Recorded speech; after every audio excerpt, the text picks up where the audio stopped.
นี้จ้าครับผมขณะนี้อำเภอปะซางฝนตกนักแต่ดีมันบ่มีฟ้าแลบฟ้าห้องฟังได้อยู่ครับผมฟังไปเถอะครับมันบ่ฟ้ามันบ่ห้องเนาะอ้าวฝนตกวันนี้รัดเรียนหนองง่องอะครับครับผมฝนตกเลี้ยงหนองง่องอะตกน้อยเดียวโอ้นี่ตกนักเมื่อวันแสงนี่นะครับผมโอ้ขนาดแต่ได้ยินอยู่ได้ยินเสียงฝนอยู่โอ้รู้สึกว่าช่วงนี้ฝนตกถึงวันนะกลางภาษาเนาะกลางเย็นเย็นจ้าเข้ากลางภาษาแล้วหล่อมเดี๋ยวนี้เข้ากลางแล้วเนี่ยพยากรณ์อากาศเขาว่าบ่มีเหรอคือผมว่าบอกขำมาฝนตกจริงนะรับสบายนะเนาะรับสบายช่วงนี้จะเป็นธรรมะเนาะวันนี้วันที่พันธวัฒน์ว่าใดจะเข้ามาก่อนมาทางสายพระอาจารย์ละกันในเจ้า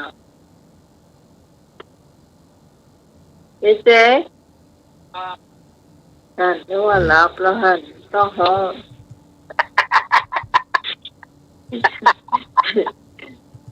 ต้องหวานท้องหน่อยโกนตั้งบ้านแซมโต๊ะนี่มันก็บ่เจ๊ห่างกันไกลนักหนานะนี่บ้านแซมบ้านแซมปลาซางเนาะบ้านแซมปะซางนี่ในสมัยก่อนก็เป็นอำเภอเดียวกันนั่นนะแต่เพิ่งมาแยกเมื่อ39นี่บ่ได้ก่อนก็เป็นอำเภอปะซางขึ้นอำเภอปะซางโอ้ครับผมการปล่อยของโรคประจำสวัสดิ์มาแล้วนึง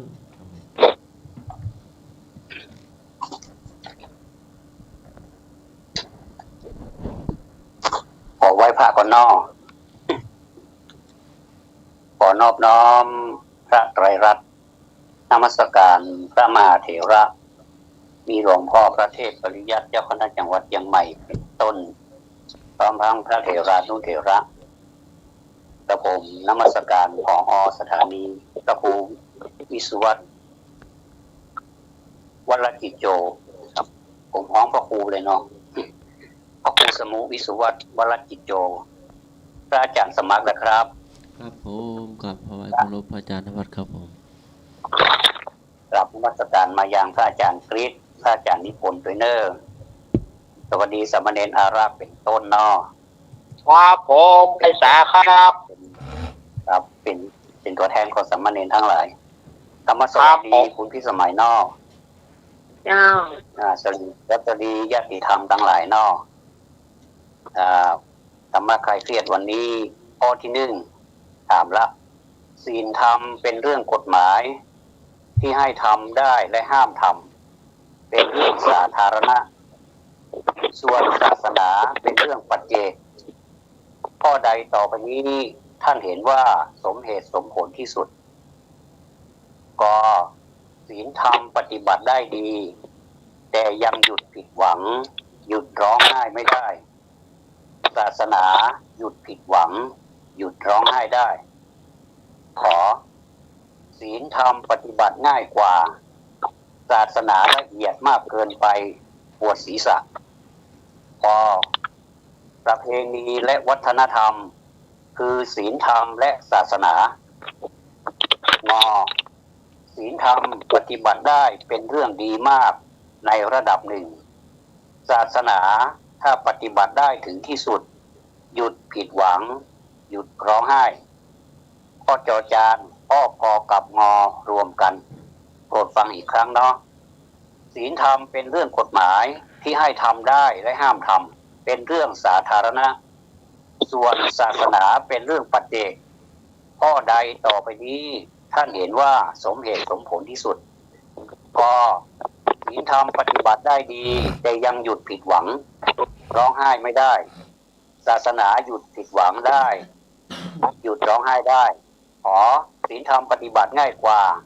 ศาสนาละเอียดมากเกินไปปวดศีรษะพอ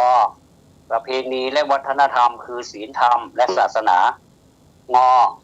ศีลธรรมปฏิบัติได้เป็นเรื่องดีมากในระดับหนึ่งศาสนาถ้าปฏิบัติได้ถึงที่สุดหยุดผิดหวังได้หยุดร้องไห้ได้แล้วก็จอจานพ่อกอกับพ่องอรวมกันนิมนต์และเจริญพร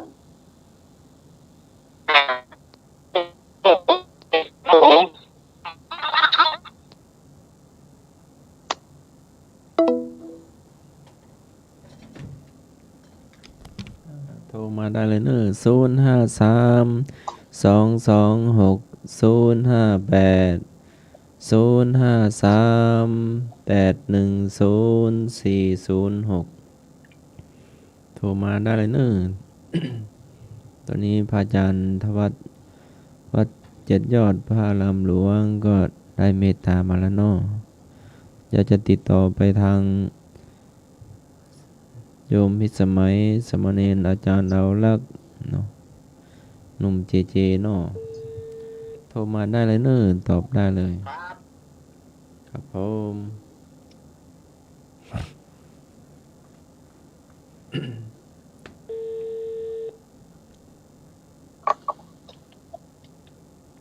053-226-058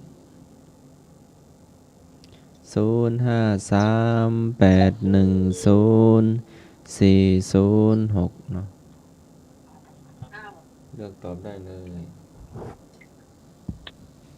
พี่พรตอบจอจานน้ำใหม่ก็จอจานเหมือนกันเจ้า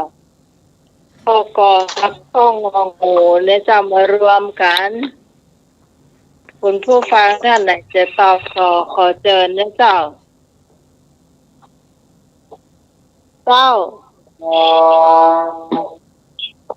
ไม่ขอจดจำเลย เจ้าแม่สันดี เจ้าตัวใหม่นะ เจ้า เจ้า ก็กระโดยเนาะทานกล้วยเจ้านะแม่สันดีมาแล้วแม่จันทิพย์เหรอ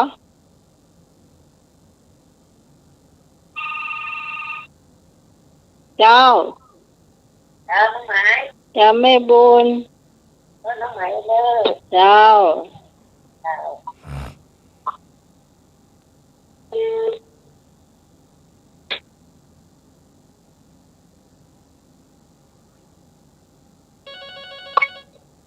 มาแล้วสายมาทางวิทยุเจริญพรเจ้าเอา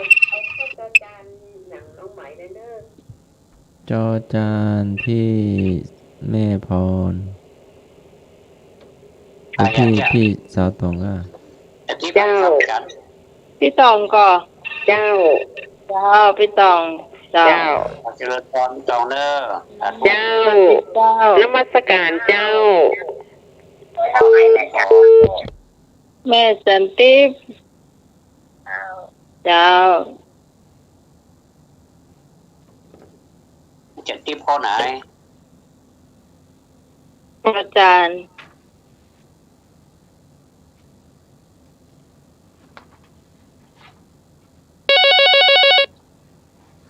ตัวกันบะเบอแล้วเนอะดีนะครับ ผม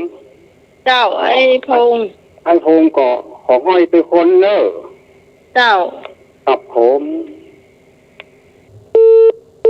ประธาน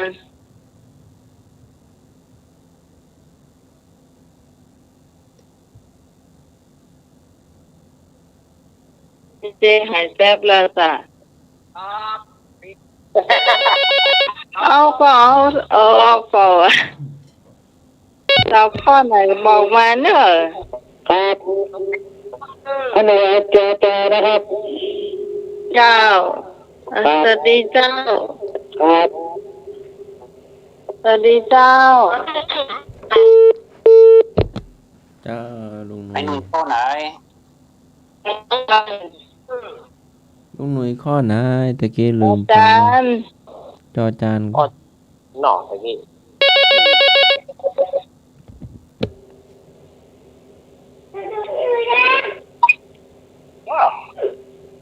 อัน ลุง อัน ลุง เจ้า ลุงหมอ เจ้า ลุงหมอเจ้า เจ้า เจ้าแม่ได้ยิน เดี๋ยวได้ แล้ว ยิน ได้ยิน ว่า แม่ ได้ ชัดเจ ได้ยินกะ ฮัลโหล ได้ยินเจ้าได้ยินกะ มาได้ละ ละน้อยกะ ส่งเลย ไม่สมกะ แม่สมซบไหมค่ะ สมก็ข้อไหนเนาะ เห็นไหมเนี่ยมันได้ยินอย่ามากล้วยบ้ากล้วยเงี้ย แม่เร่งวิทยุหน่อยเนาะ อัดวิทยุชัดกะ ฮัลโหล ได้ยิน ฮัลโหล ได้ยิน ได้ยินแล้ว ได้สาเจ้าทำสมา เจริญพรแม่สม ได้สาท่านทำมา เดินพรแม่ ได้สาท่านทุกคนแล้วก็ลูกเรียนตัวนะเจ้าสวัสดีน้องหมอตัวแม่เจ้า เอาข้อไหนแม่ น้องหมายนี่ตัวตัวน้องหมายเนี่ยนี่ตัวน้องหมายตัว เจ้าแม่สมตัวน้ำไหม เจ้า เจ้าแม่ สวัสดี เดินพรเนอะ ทำไมถึงเจ้าทุกคนนะเจ้า เจริญพรเดินพร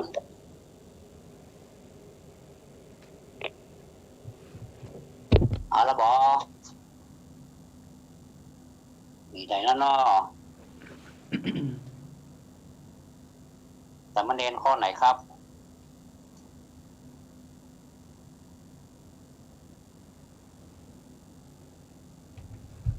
การสมัครข้อไหน อันสมัครเอาข้อจอจานใช้ดี รถยานใส่ไข่กะ ครับผมใส่ตุนไข่ใส่ อย่างนี้พลดังปิ้งจ้ะวันนี้บอกข้อกะโหลกกะลาสักหน่อยลอง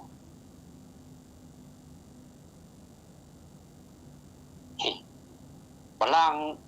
างละค้างหนีบมือโหข้อมันได้แล้ว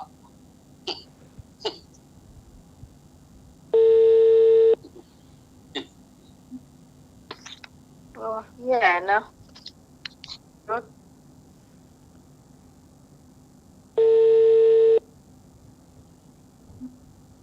มาแล้วครับ ค่ะมารวมสายโวย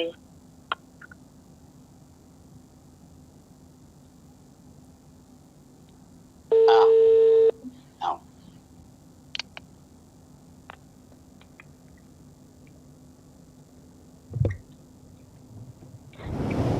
สมัครก็พยายามดูหน้าจอ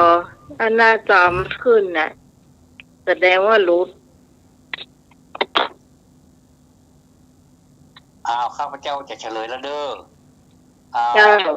ถามว่าศีลธรรมเป็นเรื่องกฎหมายอันนี้เป็นเรื่องกฎหมายแสดงว่า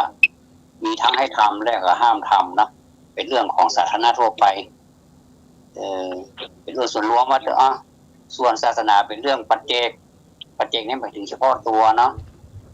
กอไก่กับพ่ององูนี่ถูกต้องที่สุดเนาะแต่ว่าจะขอวิจารณ์ขอควายนี่ทำไมไม่มีคนเอานี่แสดงว่ามันแบบนี้เนาะมันถูกเนาะแต่ด้วยความเป็นจริงแล้วสังคมบางส่วนนี้ยังคงถือข้อขอไข่ขอควายนี่เป็นสาระอยู่เนาะอันนี้ก็ผมรู้จะยิ่งใดก็ช่วยกันบอกกล่าวกันไปเนาะจนกว่าจะเข้าใจตรงกัน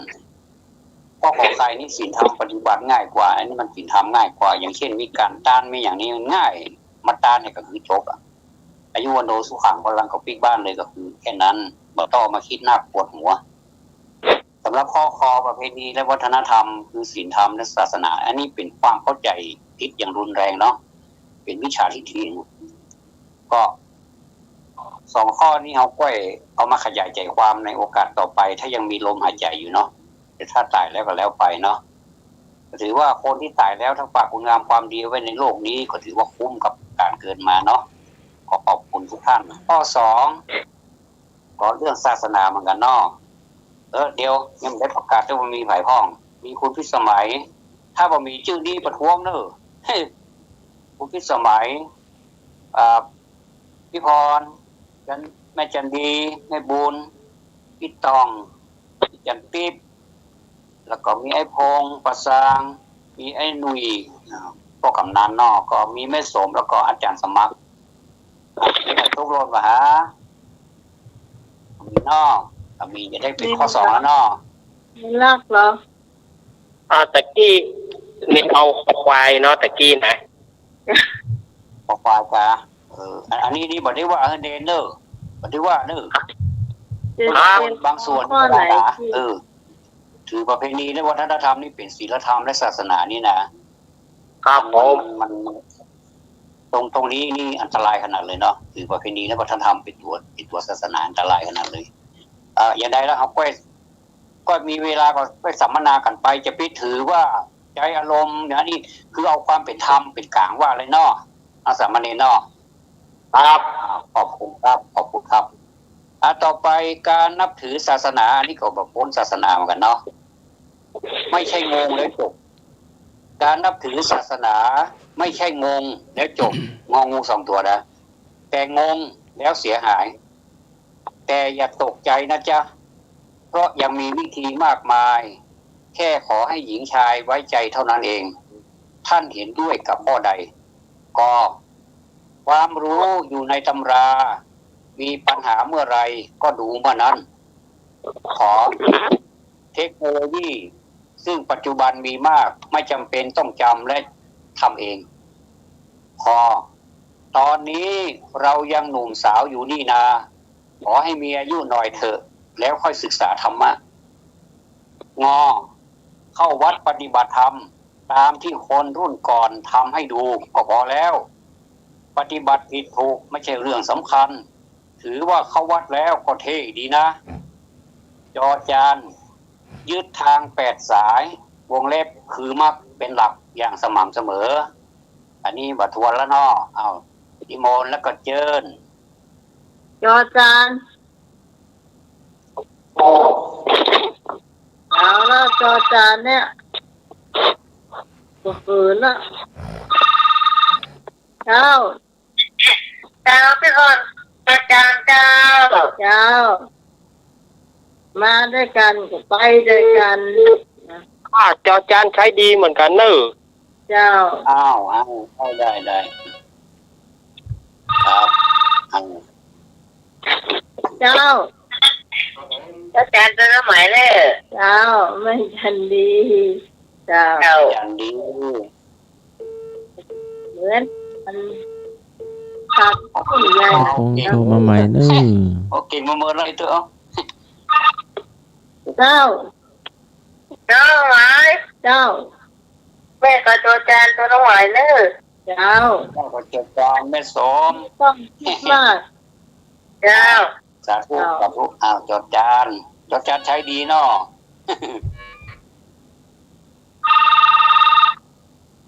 ฮัลโหลมีสายมาเนอะเจ้าไหนแม่บุญเจ้าแม่สมเจ้าจอจานแม่สมตอบว่าไดน้องหมายเจ้าแม่แดงกรรมนมัสการท่านทวัตเป็นเจ้าตอนแม่เจ้าอันก๋วยตัวน้องไหมน่ะกะ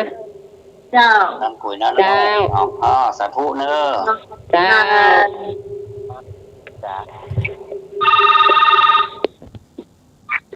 เจ้าอาจารย์ใช้ดีเหมือนกันนะเจ้าแม่จันอาจารย์ท่านเอาวะท่านทวัตเจ้าเจริญพรแม่เจริญพรเนอะ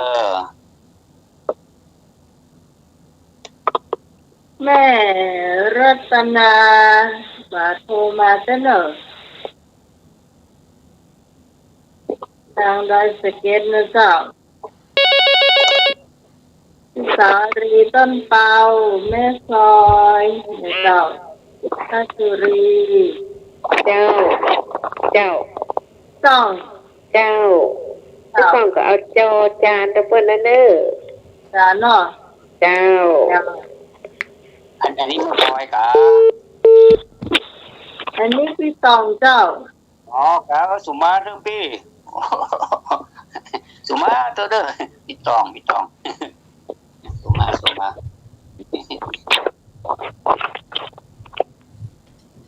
ต่อไป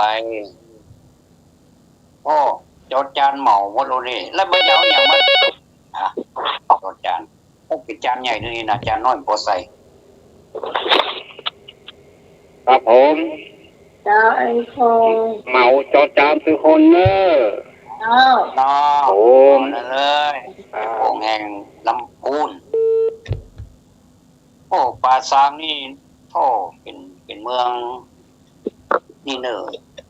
เมืองประวัติศาสตร์นะปราสาทรับสายนี้เนาะ สวัสดีเจ้า สวัสดีครับผมเอาเจครับ ฮะ ผมเอาเจ อ๋อจอเนาะ ครับ พ่อกำนัน อาจารย์นะครับผม เจริญพรนึเจริญพรพอมีอย่างเฮือเจริญพรนี่ก็เอากันเนาะ ครับ เจริญพรก็ดีอกดีใจละหมด ผ หัว ม ใจ เห็นเล ละ ยไม่ได้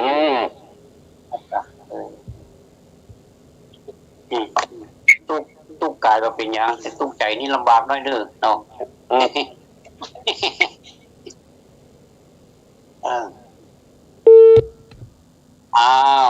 บ่มีไผละเนาะท่านผู้ใดจะตอบเป็นอย่างอื่นก็เยินเน้อ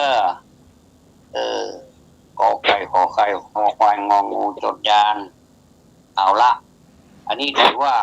ข้อเดียวเท่านั้นไม่มีเอามาเคาะกันเนาะก็ถือว่าถูกต้องแล้วเนาะเหมือนรายการนึงถูกต้องแล้วครับนะเนาะก็ยึดทาง8สายคือมรรคนะมรรคก็คือทางดำเนินต่อไปในชีวิตเนาะเป็นลับเนาะแต่ว่ามันมีข้อแม้หน่อยหนึ่งว่าจะเป็นลับวันนี้ยึดมันผูกก็ยึดแล้วมันก็เลยเป็นด่างพร้อยคือบัดสม่ำเสมอบัดเสมอต้นเสมอปลายใครก็ตามถ้ามาเสมอต้นเสมอปลายนะจะเป็นชีวิตที่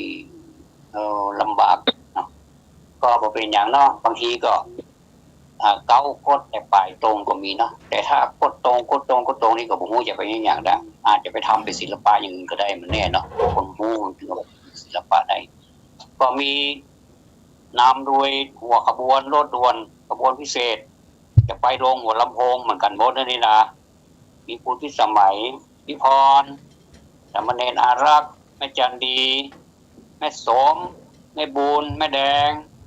ดอยประคงแม่จันทิพย์พี่ต้องแล้วก็ไอ้พงแล้วก็ไผ่สุดท้ายสุดก็คือพ่อกำนันหนุ่ยเนาะขอบคุณทุกท่านเด้อถ้าสมมติว่าอาตมาผมหรืออาตมาจะถามว่าเอาแค่สัมมาทิฏฐินี่คือเห็นชอบนี่มันเห็นอะไรชอบถ้าใครตอบได้นี่นะแต่เนี่ยจะฮือแกคะแนนว่านั่งรถไปเอาคนเดียวเด้อสาว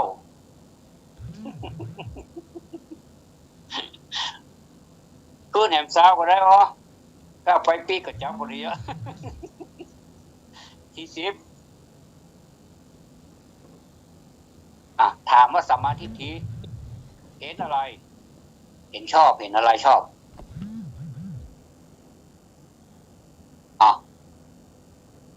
เน่าแล้วบอ มีขันเน่าด้วยอาจารย์สมาร์ทเห็นอะไร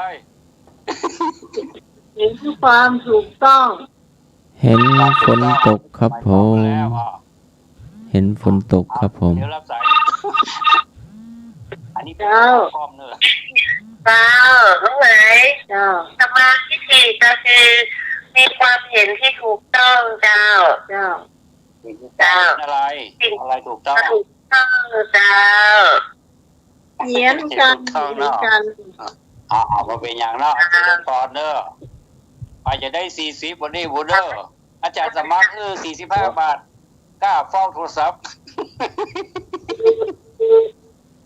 ฮะ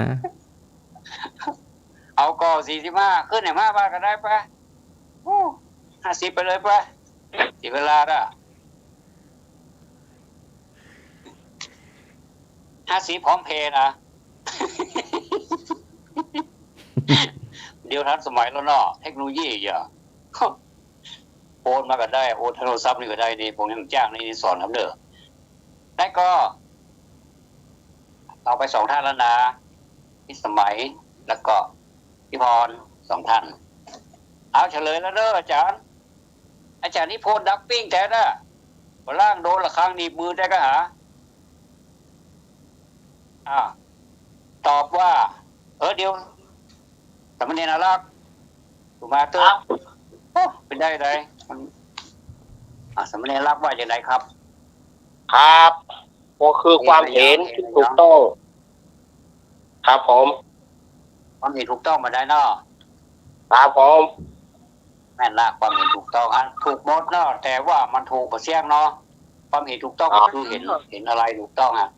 ผมถามว่าเห็นอะไรถูกต้องมันมีข้อเมตตรงนี้น้อยนึงเนาะก็คือเห็นไตรลักษณ์นะครับเห็นความไม่เที่ยงเห็นความทุกข์แล้วความไม่ใช่ตัวไม่ใช่ตนของเราในอริยสัจ4ครับทุกข์สมุทัยนิโรธมากเห็นสิ่งนั้นถูกต้องเนาะขอบคุณทุกท่านเนอะขอบคุณเจริญพรสาธุเด้ออันนี้ถ้าเอาไปศึกษาในหนังสือมันมีอันแต่นะเนาะทีนี้เอาความเห็นถูกต้องมันเห็นอย่างหมูได้เห็นเสาเรื่องก็อาจจะเห็นผู้หญิงผู้ชายก็คนนี้งามหรืองามถูกต้องถ้าขี้เลมบางงามอย่าไม่ถูกต้องเนี่ยมึงก็เนาะขอบคุณมากเนอะอาจารย์สมัครจะถามบอกครับผมกำลังเครื่องร้อนนะเทอร์โบนะครับเดี๋ยวทำแป๊บนึงครับผมนิมนต์ครับถ้าบัตรถาม1 2 3แล้ววันนี้ผมจะต่อดื้อวิปติปฏิภาหยะสัพพสัมปติสิทธิยาสัพพทุกขาวินาศยปริตังภูตมังคลังวิปติปฏิภาหยะสัพพสัมปติสิทธิยาสัพพวินาศยปริตังภูตมังคลังวิปติปฏิภาหยะสัพพสัมปติสิทธิยาสัพพโลคาวินาศยปริตังภูตมังคลังขอพระสงฆ์ทั้งหลายจงสวดพระปริตอันเป็นมงคลเพื่อป้องกันความวิบัติเพื่อความสำเร็จในสมบัติทั้งปวงและเพื่อให้ทุกข์ทั้งปวงพินาศไปขอพระสงฆ์ทั้งหลายจงสวดพระปริตอันเป็นมงคลเพื่อป้องกันความวิบัติเพื่อความสำเร็จในสมบัติทั้งปวงเพื่อให้ภัยทั้งปวงพินาศไปขอพระสงฆ์ทั้งหลายจงสวดพระปริตเป็นมงคลเพื่อป้องกันความวิบัติเพื่อความสำเร็จในสมบัติทั้งปวงและเพื่อให้โลกทั้งปวงพินาศไปเป็นถามว่าเป็นพ่ออาจารย์สวดหรือประธานสงฆ์สวดพ่ออาจารย์ถูกต้องคำถามต่อไปครับผม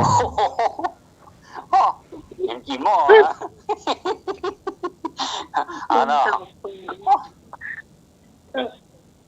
เป็นอย่างนอกกินหม้อแฮมต่อแฮมข้อได้เนาะคุณสมัยเนาะอันข้อนี้เป็นข้อสุดท้ายกันแล้วกันเนาะต้องขออภัยเนอะเพราะว่าทุกข้อนี้จะมีวิจารณ์เข้าไปในตัวเนาะแต่ก็เป็นอย่างเนาะข้อใดต่อไปนี้มีความหมายที่ตรงกับคำว่าไม่ประมาทก็ไม่ประมาทในการทำมาหาเลี้ยงชีพต้องให้ได้มากที่สุดไม่ว่าทางใดทางหนึ่งขอไม่ประมาทในการศึกษาเล่าเรียนต้องท็อป10เสมอสุจริตหรือไม่สนขอไม่ประมาทในสิกขา3ประการคือศีลสมาธิปัญญางอตั้งแต่กอถึงคอไม่เข้าท่าไม่สนทางนั้นจอข้อกอและขอถูกต้องแล้วอย่าคิดมากข้อใดต่อไปนี้มีความหมายที่ตรงกับคำว่าไม่ประมาทกอไม่ประมาทในการทำมาหาเลี้ยงชีพต้องให้ได้มากที่สุดไม่ว่าทางใดทางหนึ่งขอ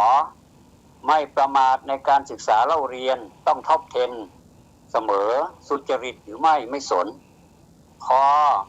ไม่ประมาทในสิกขา3ประการคือศีลสมาธิและปัญญาง งอตั้งแต่กอถึงคอไม่เข้าท่าไม่สนทั้งนั้นจอข้อกอและข้อขอถูกต้องแล้ว อย่าคิดมาก ข้อควายค่ะ คอควายครับ เอาคอควายนอ ครับ มาละโอ้วันนี้เฮานี่เก่งทั้งนั้นเนาะความจริงก็เก่งทั้งนั้นแล้วเนาะอ้าวรับสายนี้เลย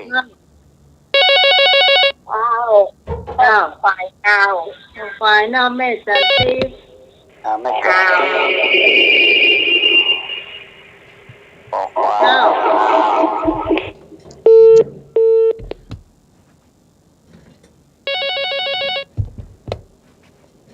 จ้าสวัสดีเจ้า น้องไม้ เจ้า แม่ตัดกล้วยตัวคนเนอ เจ้า ควายควายเฮาที่เกี่ยวแย่เนาะ เจ้าควายเนาะเป็นแด แด ง งตกตะล้อม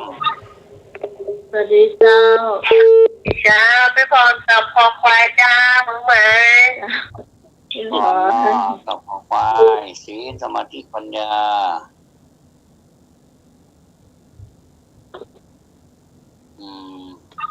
โอ้ได้ เจ้า อันนี้ต่อคอควายเหมือนกันเด้อ คงบอกควายเนี่ยคงฟัง ควาย เหนื่อย ปัสสา นะ ปูนก็เสียงชัดเดียวนี่เนาะ เจ้า เดี๋ยวเสียงมากก็ชัดแจ๋วปิ๊กไปก็ชัดแจ๋วโอ้สุดยอด เจ้า เอาท่านใดจะแสดงวิสัยทัศน์แถมมาเลย เปิดโอกาสเรียนเต็มที่เลยเนาะตอนนี้ห้ามเอาขนมมากินในห้องเรียนเนอะติ๊กโกดนะ น้ำก็มาได้ ต้องเรียนจบก่อนแล้วก็ไปเต็มที่ที่จะปล่อยไป5 นาที อันนี้คือรายการธรรมะคลายเครียดเด้อก็คลายไปตัวเนาะคลายไปตัว เจ้า อ้าว ไป เจ้า แม่กับคอควายเหมือนกันเนอะ เจ้า เจ้า เจ้าไม่สม ไม่สมก็ตัวกันนี่เนาะ เจ้า เจ้า อ้าวเอาได้เลย จัดให้ หมดแล้วบอกหมูเฮา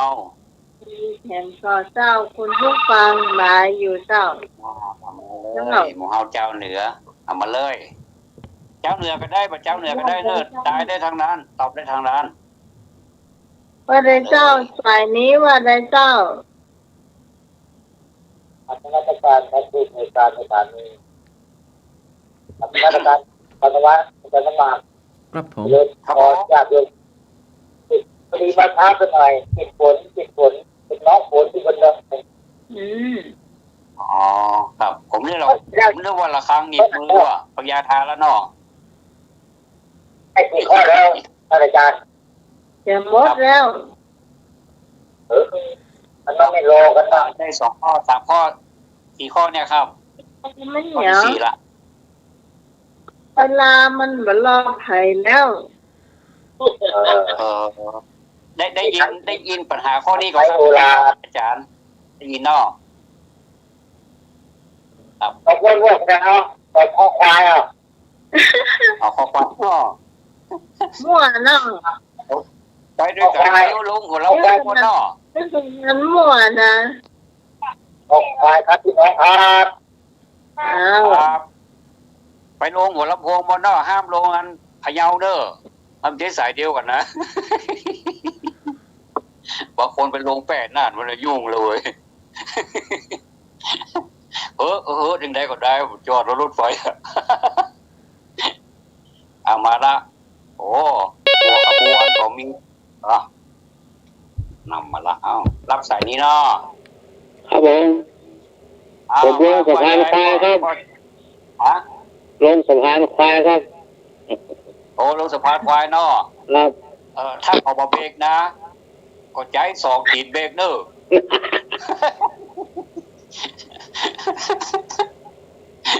เจอกระล่าก็เป็นแบบซูเปอร์แมนเด้อตีลังกาลงเลย สะพานควายหัวกระบือเอาละ ลงสะพานควายไอ้หนุ่ยนี่ต่อเป็นแบบปรัชญาเลยนะโอ้สุดยอดเลยทุกวันเนี่ยเจอแบบอาจารย์พิเศษกับหมอ เอาละเนาะท่านผู้ฟังจะเฉลยแล้วดื้อขอทวนคำถามหน่อยข้อใดต่อไปนี้มีความหมายที่ตรงกับคำว่าไม่ประมาทก็จะ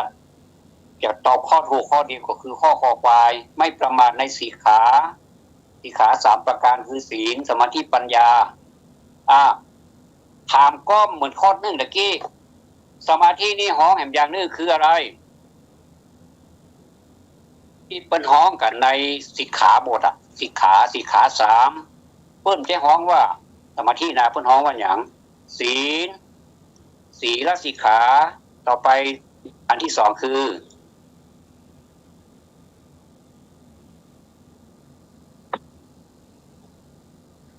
อาจารย์สมัครได้ก็ครับ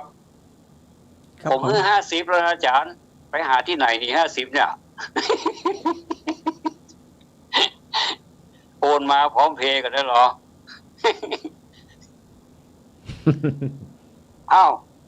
ดักปิ้งเนาะแสดงว่าเน่าแล้วนี่ท่านใดสตาร์ทติดมาสตาร์ทมาเลยสตาร์ทบัดติดกะ สุมาเด้อหยอกล้อกับท่านผู้ฟังเล่นประดายเพื่อหายเครียดเด้อสุมาเด้อ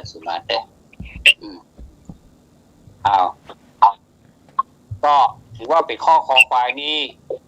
อยากจะฟังเฉลยก็สมาธิที่เพิ่นฮ้องกำนี่เพิ่นอย่างเป็นสีขาบท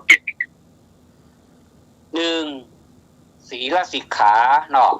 สิกขาคือศีล2เพิ่นบอกฮ้องว่าสมาธิสิกขาเพิ่นบอกฮ้องนะบ่เคยได้เห็นเฮาก็บ่หันในตำราเล่มใดเนาะเพิ่นจะฮ้องว่าจิตตสิกขาเนาะแล้วก็3ปัญญาสิกขาคือสมาธิกับจิตนี่เป็นตัวเดียวกันแต่ว่าในตำราเป็นว่าเป็นจิตตสิกขาความจริงสมาธิกับจิตตสิกขานี่อันเดียวกันเนาะทำจิตให้สบายผ่องใสทำจิตให้สงบนี่ก็คือทำสมาธิให้สงบนั่นแหละเนาะแม่นก็ครับสมณเณรครับผมเนาะสมาธิกับจิตตะเนาะก็วันนี้นำโดยคุณพิสมัยมาก่อนนำมาก็ไปลงหัวลำโพงหมดเว้นเหมือนไอ้หนุ่ยคนเดียวเพิ่นจะลงสะพานควายก็เตรียมตัวลงดีๆเด้อเป้เปอร์อย่าไปลืมเด้อสบายลงไปด้วย คุณพิสมัยเนาะถ้ามันมีภัยช่วยบอกเด้อสมณเณรน่ารักแล้วก็ภัยนี่พี่พรแม่นก็พรโอ้เขียนไปเขียนมางงคนเดียวนี่มีไอ้พงเนาะว่าอย่างนี้ลงไปเลยภายห้องนี่มีแม่แดงมีไม่จัดเทปพี่พรไม่จัดเทปแล้วก็ไอ้พงไอ้สมแล้วก็ไอ้นุยเนาะขอบคุณทุกท่านทุกเสียงทุกสายเด้อวันนี้ถ้าอย่างนักเบาหน่อยขอสุมาเด้อผู้ซื้อจานเครียดไปหน่อยเลยมาเด้อขอบคุณโมทนาสาธุเด้อครับเจริญพรครับนมัสการเจ้าขอบคุณท่านวัดนะเจ้าต่อไปเดือนธนาราเอาลักนะเจ้าอุ้ยเจครับวันรับเดือนก่อนนะครับวันนี้เป็นลักเปลี่ยนเล่าเรื่องทานเรื่องอะไรอย่างครับวันนี้มีอยู่แล้วเดี๋ยวถ้าฟังไปเนอะเอาละช่วงของการเล่านิทานมาแล้วเนอะศรัทธาญาติโยมท่ามกลางบรรยากาศน้ำฝนตกปล่อยบานักบานะอันนี้เย็นเนาะทำให้ความเย็นสบายไม่ร้อนแต่ตังบ้านแซมตกหนักเนอะตังไม่แต่งบุตกหนักเนอะแต่ได้ยินข่าวมาแต่เจ้าว่าตังไม่แต่งตกหนักแล้วก็ตังป่าซางนี่ตกแต่ไม่มีฟ้าแลบฟ้าร้องโชคดีได้ฟังอยู่แล้วก็ตังบ้านอาตมาตอนน้อยๆกับปิดกับปอย พี่เจอยู่ไหนที่ มาตั้งก็เลิกกับปิ้งกับปอยเหมือนกันเนอะกับปิ้งกับ เจ้าไม่ค่อยจะมันโต๊ะอ่ะเนาะ น่ากะ เสือมันอ้อมไปอ้อมมานี่ว่าอัน ก็เสือมันอ้อมหรอกอ้อมไปอ้อมมาแหวกซ้ายแหวกขวาวันนี้ถือว่าลงมาละ ก็ถือว่าโอ้ยโอนมาตกอย่างไรก็สิอีกอ่ะโอ้มาตกอย่างไรก็มาตกที่ชิโอ๊ตอีกอ่ะฮะโอ๊ตอีกอ่ะมันตกที่ก็คือมันตกเหมือนนักหมอกที่เนี่ยหมอกคนที่ค้านออกบ้านออกจองนี่นะมันไปอีโยถ้าฝนตกนักเหรอต้นท้องอย่างไรมันมีหลายอย่างนะมันตกชี้มันตกปอกแป๊กมันตกสว่มันมีหลายกอม อาจารย์นภัสถามมาครับผมอาจารย์นิพนธ์ ตุลุงโอ้มันต้องมีหลายกอมอันนี้กอมเมืองนะกอมเมืองต้องกระดิกกระดอมนี้นะ อาจารย์นิพนธ์ถามมาครับผม ครับ เดี๋ยวก็จะคือเดี๋ยวปรึกษากับที่กำพูนกันเด้อเดี๋ยวก็มาอ่านนิทานเด้อมาปรึกษากันก่อน ครับ คือจะเพิ่งถามอาจารย์น่ารักก้าให้อาจารย์น่ารักอ่านนิทานก่อน มันเล่น จะไปดูอาจารย์ ร้าย นัก ที่ชูมุกของเพิ่น จะฟังนิทานเมื่อกี้ไม่ได้ตอบหาแล้วข้อนะเยอะนะ จะมองจ้าหรอ ก็เป็นอย่างจะติดนะฝนอยู่บนดอย มอติดฝนเนาะ โอน ถ้าเรียกฝนตกมาก่อนฝนตกได้เมื่อกี้นี่วันพระ เจ้า เป็นไหนเป็นยังไงเรานิทานนั่นแหละเรื่องกระต่ายกับเอา ให้ยังเดียวปักบ่ฮู้สั่ง เล่นรับเล่าเล่นทานได้เลยครับ เอาละตาตาญาติโยมในช่วงนี้เป็นช่วงกลางภาษาเข้ามา ก็ต่อไปมันก็จะเป็นการเทศกาลที่เฮาละกันบ่ได้บางที่ก็มีบางที่ก็บ่มีถ้าวัดที่ไหนมีก็อนุรักษ์รักษาไว้ก็คืองานสลากงานตันป่วยสลากหรือว่าสลากกระพัดตะวานี้ได้เล่าถึงเรื่องของนางยักษินีกับแม่นางผู้หนึ่งจองเวรจองกรรมกันมาข้ามภพข้ามชาติจนถึงสุดท้ายนางยักษินีก็กลายเป็นกรมอุตุนิยมวิทยาให้กับนางผู้นี้ก็คือว่าปีได้ฝนจะแล้งเอาไปปลูกทั้งลุ่มปีได้ปลูกน้ำจะท่วมเอาไปปลูกนาดอนนี่บอกว่าจะเป็นข้าวเป็นผักเจ้าบ้านก็เลยเจ้าบ้านก็ร่วมมือร่วมใจกันนำเอาพืชผักผลไม้ไปมอบไปปูจานางยักษ์เนี่ยสุดท้ายนางยักษ์ก็คิดว่ามันน่าเกินไปก็เลยมาแป่งปุ๋ยสลัด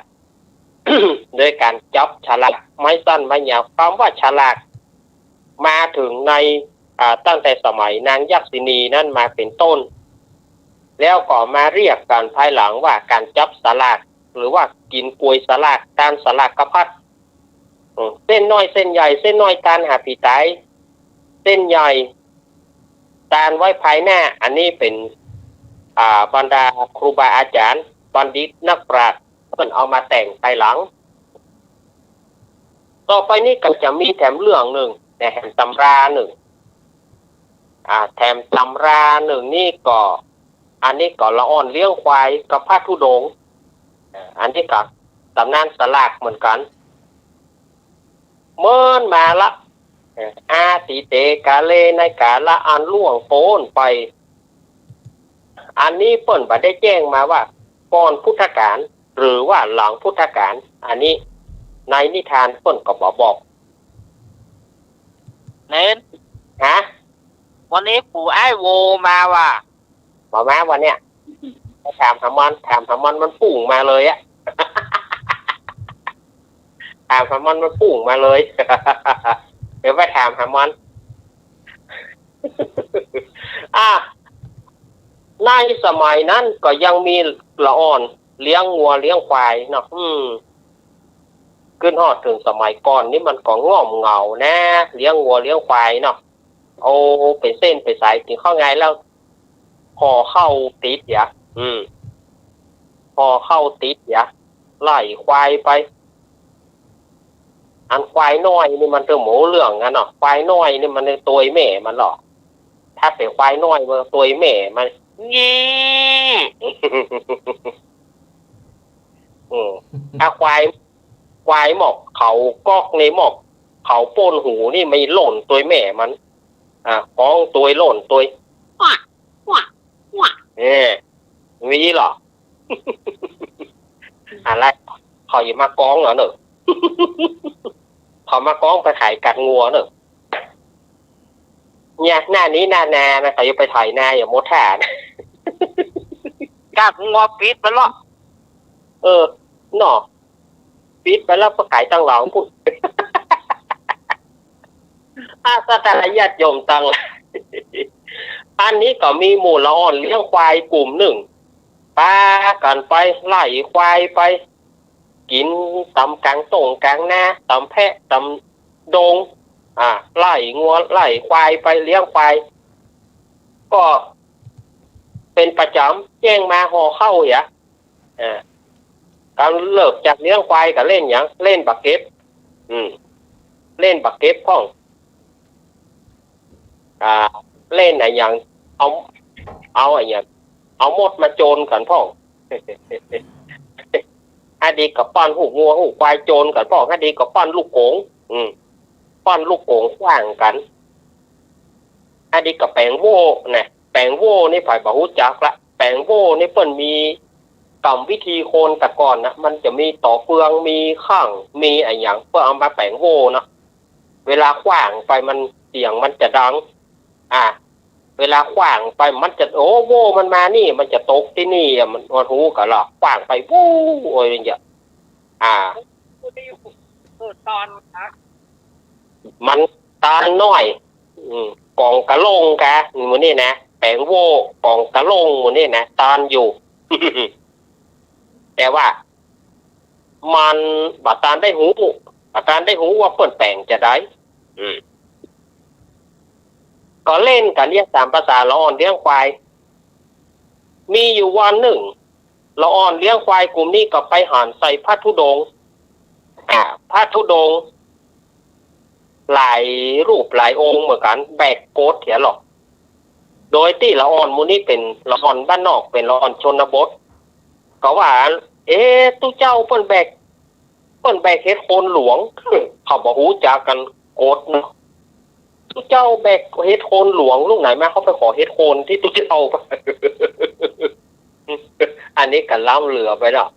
ไปขอเฮ็ดโคนว่ะตั้งใจจะไปขอเฮ็ดโคนไปหานใส่เอาภาษาบ้านเฮาเนี่ยเนาะตู้ขอเฮ็ดโคนหน่อยไปมีเฮ็ดโคนที่นายลูกหลานนี่เนาะก็หั่นเนาะที่แบกมาหั่นอันนี้เปิ้นฮ้องว่าโกดอย่าลูกบ่ใช่เฮ็ดโคนลูกก็เดี๋ยวว่าเฮ็ดโคนนี่กุ้มยำไปคาบหนึ่งเนอะ ทีนี้ก็ละอ่อนมุนี่ก็ถามว่าท่านไหว้สาธุจะว่าพระคุณเจ้าเขาประจ้างเนาะไหว้สาธุเขามาหลายโตนแต่ว่าดีว่าแต่กินข้าวละกะ อันนี้ก็ถามจะว่าเจิงว่าซื่อเนาะ ไหว้สาธุกินข้าวแล้วกะตู้เจ้าทั้งหลายก็อาตมาเขาบ่ได้ฉันแต่นะบัดนี้พอจับเพนนี่แล้วบัดนี้ยังบ่ได้ฉันเข้าเถอะเข้าก็มีภายจะตานเฮืออาตมาพ่องแฮนี่เนาะตู้เจ้ากับตู้เจ้าตัวหนึ่งถ้าจะหิวข้าวถ้ ถ้าจะหิวข้าวก็เลยพายจะต้านเพื่อตะมาพ่องแหเนาะผมผมผมจะต้านเพราะว่าผมเป็นปลาปิ้งผมจะต้านผมจะต้านตู้ตัวย่อยเนี่ยโอ้โหไปได้เลยไอ้เราอ่อนคนหนึ่งก็เข้ามาแซงกันโอ้โหไปได้ของแฮกอะอันนี้อันตู้ฮับของผมดีกว่าฮับของผมดีกว่าของผมจิ้นทอดเป็นจิ้นตีนใหญ่เลยปลาปิ้งบะล้อมแคะกันหรอกก็ได้กับคนไข่ตาลน่ะอันนี้บะหมี่ย่างน้ำพริกตาแดงผมก็มาได้อย่างนั้นนะได้น้ำพริกเห็นหน่อยผมได้น้ำปูมาคนได้ก่อไข่ตาลจะตาลตู้เจ้าน้ำปูมาน้อหลวงมีเพน่ะไหนนะน้อไหลมีเพน้อไหลมีเพเนาะ พ่องก็จะตาลละอ่อนก็ไข่ตาลห่อเข้าเพราะว่าแต่ปกติเขาจะเอาห่อเข้ามาคน2 ห่อก่อนบ่พอแต่ว่าเขาก็มีจ่ายไข่ตาลห่อเข้ากับบรรดาพระธุดงค์คนนั้นก็ไข่ตาลคนนั้นก็อวดของกินวันนี้มีจิ้นปิ้งเนอะวันนี้มีปลาปิ้งเนอะกันไปวันดีว่าแต่นะไอ้ตัวมะรูนนี่โหล่นมาผมไข่ตาลเหมือนกันแต่ของกินผมบะล้ำอันย่างนอนปลาทูขี้เปียปลาทูเปียขี้เปียปลาทูหัวกิ้วนะปลาทูที่ตะก้อนนะมันจะมีหรอยามกลางภาษาในฟาดถ้าเจอบ่อยครั้งปลาทูขี้เปียปลาทูหัวกิ้วเนี่ยปลาทูของแมวเอาทอดล้ำนะเอาทอดล้ำหน้ากลางภาษานี่วันศีลกลางภาษานี่สถาญาติโยมเหยเมื่อก่อนปลาทูทอดกับข้าวมีนี่นักหนาเนี่ยนี่ก็ละอ่อนตั้งหลายก็มีจ่ายไข่ตาลตู้เจ้าตั้งหลายก็เลยบอกว่าอาตมาจะฮับของผู้คนแต่ว่ามันจะบ่พอเอาอย่างอีภายจะต้านเข้าอย่างไรเอาไม้มาหักแป่งไม้สั้นไม้ยาวเพื่อว่าพระธุดงค์ทุกรูปทุกองค์เนี่ยจับสลากกันฝ่ายได้ไม้สั้นก็ได้ห่อน้อยฝ่ายได้ไม้ยาวก็ได้ห่อใหญ่เนี่ยเป็นยุติธรรมที่สุดละอ่อนมูนี้ก็เลยไปหักเอาไม้แม้หักเอาไม้แม้แล้วก็เอาเขาก็มีดินสอของเขานะดินสอหรือคนเมืองเขาว่าปิดคนแต่ก่อนนี่ถ้าจะเอาดินสอนี่เขาบอกว่าดินสอแล้วเอาปิดไหมเพราะว่าปิดเขาก็มีปิดคนเล่มพระธุดงค์ก็บอกว่าเขียนชื่อใส่ในไม้หั่นเขียนชื่อแล้วก็เอาสากมารวมกันเอาไม้สั้นไม้ยาวมารวมกันแล้วเอาเข้าใส่จุ่มมือของคนใดคนหนึ่งเอาใส่จุ่มมือหั่นแล้วตู้เจ้าจะไปโจกเอาทีนี้ตู้เจ้าก็ปากันไปโจกบางตนก็ได้ห่อน้อยไปบางตนก็ได้ห่อใหญ่ไปก็เอาตามนั้นอันนี้ก็คือเป็นตำนานของสลากที่เขาฮ้องว่าสลากกระพัดเนี่ยที่อาตมาว่าไปตะคืนนี้ ถ้าเส้นใหญ่เปิ้นภายหลังมาเปิ้นจะเขียนว่าอิมินามัทุบุภาราชาตานังสลากกระพัดตานังอันนี้หมายถึงตานไว้ภายภาคหน้าถ้าเป็นเส้นน้อยเปิ้นจะเขียนว่าเตติตานังสลากกระพัดตานังนิปานังปรมังสุขังอันนี้เป็นเส้นน้อยเส้นปล่อยตานหาผีตายตานหาญาติพี่น้องภายหลังมามันก็จะมีเครื่องเรียกว่าเครื่องบริวารก็จะมีนักเรื่องของถ้าจะกินสลากแต่ละเตือกปอโอหนึ่งละ บะโอหนึ่งหน่วยบะขุนนะหน่วยบะขุนนี่มันจะคล้ายบะเขียวหวานนะหน่วยบะขุนแต่คิวมันนักการแกะบดีกับคิวมันปุ่งเข้าใส่ตา แสบตาอันนี้บะขุนบะคูนพ่องบะโอพ่องบะเกี้ยงเนี่ยบะเกี้ยงก็คือบะเกียวหวานนั่นนะคนเมืองเขาว่าหน่วยบะเกี้ยงบะโวนี่ก็คล้ายๆบะโอคล้ายๆส้มโอคล้ายๆบะโอแต่มันน้อยเหลือบะโอพวกเขาว่าหน่วยบะโวสุกผลไม้รากไม้นะแล้วก็กล้วยอ้อยข้าวต้มขนมข้าวซุปของกินพริกเกลือหัวขาจะคอย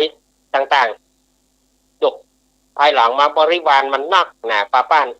อันถ้าอู้ถึงเรื่องสลากเนี่ยอ้อยกะกล้วยกันเขาเป็นละอ่อนแต่ก่อนเขาหมายใจเอาอ้อยปูนเขาเป็นละอ่อนไม่ใช่หมายใจเนี่ยเขาหมายใจเอาอ้อยปูนไม่ใช่เอากินนะเพื่อกวาง เอาเพื่อกวางทำไมเขาเป็นละอ่อนขออ้อยนั่นนะก็จะเอาอย่างอื่นคือบอกให้เอาถ้าได้อ้อยกูจะไปเพื่อกวางเอาไปเพื่อกวางเพราะว่าหน้าต่อไปกวางมันนักเอาไปเลี้ยงกวางโคนบะนำกินละนี่บริวารของสลัดมันจึงนักขึ้นมายิ่งบะเดียวสมัยบะเดียวก็เพิ่มขึ้นไปสบู่ยาสีฟันแปรงสีฟันแชมพูอย่างนักแหน่ป้านละบะเดียวเครื่องครัวมันก็นักแต่ถ้าได้ก๋วยน้อยไปแก่นนี่เอาไปเตะก็ได้นักเงินนะเนาะได้คนเขาว่าก๋วยขี้ปุ๋มที่เหลือเนาะหอมแดงหอมขาวหมดเจ้าน้ำปลาขวดน้อยเหรอน้ำปลาขวดน้อยที่พะโลดที่พัดนั้นขวดน้อยที่พะโลดจะขวดฟันแชมพูเนี่ยเมื่อก่อนมันจะมีปลากระป๋องกับแบบเจ๊ปลากระป๋องงั้นแบบเดียวนี่เป็นแบบแบนแบบมันแปบกระแลมแท่งแบบแบนนี่มาหาแล้วเนอะเนนบะหมี่บะเดียวบะหมี่แต่ก่อนนี่มันจะมีแบบแบนแล้วก็ยาวเพราะปลากระป๋องกาอย่างก็กานกกอย่างนั้นน่ะเมื่อก่อนนี่มีเนี่ยอันนี้อู้ถึงตุ๊วันนี้ไหนๆก็มาถึงสลากละนักหนาครัวสลากนี่นะพอเข้านมกันปดทอถ้าเขาเป็นเบาจะไปเหี่ยวสาวต้องไปวันหอไปวันเปิ้นหอนั่นถ้าไปวันนั่นบ่ม่วนต้องไปวันหอนั่นเหี่ยวกินไปบ่ตึงเลี้ยงไม่ตึงเลี้ยงหรอกหอนึ่งกะขนมกะช่วยเปิ้นไปช่วยพวกกูเปิดไปช่วยพวกกูกับเป้ากะเอาวันเนี่ยอะไรอย่างก็คนห้องว่าเมาออร์แกนหรือว่าหัวรีโลมนั่นนะเอาไปเป่าไปถ้าแต่ละหยิบน้ำแกงป้อมได้แสบปากหยิบน้ำแกงป้อมได้แสบปากเพราะว่าเอาวันนั่นมันหูดกับปากเป่าขึ้นเป่าล่องเนาะมันม่วนนะเป็นเนนเป็นขยมตัวเนนเขาสมัยก่อนเพิ่นบ่มีการเลี้ยงเข้าบ่มีการเลี้ยงเพนไปถึงกลางตางไปถึงโคมไม้เน้นขอเตมาเน้นตนได้ขางสองเตื้อแนมต้องมาขอไปเอาจริงๆนะเน้นตนได้ขางสองเหมือนท่านนึกนะเน้นตนได้ใจกว้างมาเลยเปิดเอาเตเลยจะกินยังกินนะว่าหน้าบอกผมเนื้อหวยไปตัวเน้นตนได้ขางสองเหมือนท่านนึกไปเต้นน้อยได้เท่าใดสมัยที่อาตมาเขาเป็นเน้นน้อยเท่าใด2 บาทแท้นะ2 บาทเต้นน้อยนะเต้นใหญ่ก็5 บาท บางตนได้บาทเกิงเส้นน้อยโอ้ เอาเพราะว่าไปใส่ซาวบาทกดน้อยนะ อันนี้มาหาเมื่อลูนอันนี้มาหาไผ่หล้อมที่ซาวบาทเนี่ยแต่ก่อนนี่บาทเกิง2 บาท 3 บาทถ้าได้10 บาทหรือว่าได้20 บาทนี่แสดงว่าโอ้ได้นักเซนตี้แล้วได้20 บาทได้นักเซนตี้แล้วได้20 บาทนี่โอ้เมื่อก่อนมันจะเศรษฐกิจของมันถูกแต่ว่ามันแพงสำหรับเฮาบ่มีเงินซื้อแล้วมันอันนี้เรื่องของสลากกับพัดเนี่ยกลัวมันนักภายหลังกลัวมันนักแต่ทางบ้านอาตมานี่บ่มีการห้อมครัวกันนะบ่มีการห้อมครัวกันกินสลากก็ไปเหี่ยวกันเหี่ยไปอย่างเดียวแต่ถ้าสายเหนือเข้าไปสายลายปีนไปข้ามปีนไปเนี่ย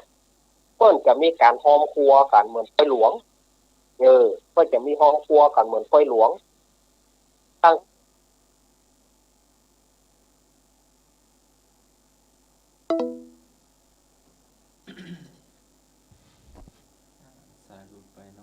สายหลุดไปแล้วไปนิมนต์สมณเณรเอาลักเนาะโยมพิสมัยโยมเจเนาะอยู่ที่วัดสันเมืองโยมพิสมัยก็อยู่ที่แม่ริมหนุ่มเจก็อยู่วัดสันเมืองอยู่กับอาจารย์สมณเณรเอาลักเนาะ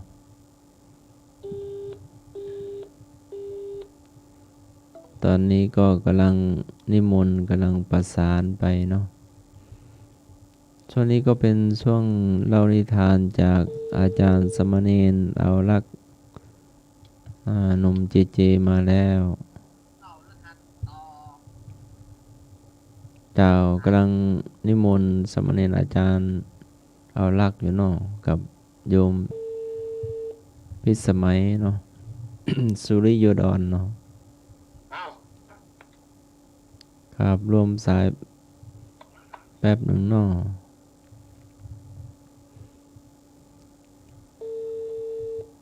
ช่วงนี้ก็ให้ระมัดระวังเนาะเป็นช่วงระบาดของไวรัสสายสันปะตองขึ้นไปจนถึงทางบ้านปี่เนาะงานสลากเพิ่นจะคึกคืนหน่อยได้ยินว่าเพิ่นคึกคืนขนาดถ้ามีโอกาสนี่จะไปเอี่ยวเหมือนกันงานสลากนี่งานสลากกระเพาะเรียกว่างานที่ประจำส่วนหนึ่งเปิ้นใจหยังส่วนหนึ่งเปิ้นการหาญาติพี่น้องแล้วก็โอ้ยว่าสันเมียงประจาข้องกะสลากะเอาประจัดได้เป็นหลายปีแล้วน้อยโหยประจัดจัดก็ยิ่งปีนี้ซ้ำให้อันเนี้ยกะอันเนี้ยก็เนี่ยวิทย์โบสเนี่ยลูกอันวิทย์โบสเนี่ยคนสตางค์กับลูกวิทย์เนาะโอ้ สตางค์กับวิทย์อันนี้ก็คือตำนานของสลากกระพัดที่แล้วก็ละอ่อนมูนี่กับภายหลังก็ได้อานิสงส์ก็เมื่อเขาได้จุติตายไปก็ได้เอาจิตวิญญาณไปเกิดในสวรรค์ชั้นดุสิตดูสวรรค์ชั้นที่4กันนะละอ่อนมูนี่ด้วยอานิสงส์ได้ตามเข้าสลากตามเข้าสลากได้การห่อเข้าเป็นตาลเมื่อเขาตายไปก็เอาจิตวิญญาณได้ไปสู่สวรรค์ชั้นดุสิตเมื่อเกิดมาก็ได้ร่วมศาสนาของพระสมณโคดมสัมมาสัมพุทธเจ้าของเฮานี่อันนี้เรื่องของสลากกระพัดยังมีอยู่นะอันนี้ส่งสลากเนี่ยเดี๋ยววันเสาร์หน้าเดี๋ยวเอามาเล่าแถมนี่ก็จบแต่อีกก็เนื้อเรื่องสลากนี่ถ้าจบเจว่าแต่ก่อนฮะเสาแน่เนี่ยเนาะบ่ลืมแหละไปลืมได้อย่าได้เรื่องของสลากนี่ถ้าจะไปถ้าจะเอาบริวารเอาถึงครัวมันนี่นะมันไปทางหน้าติดมันเอาทางหน้านี่จ้ะ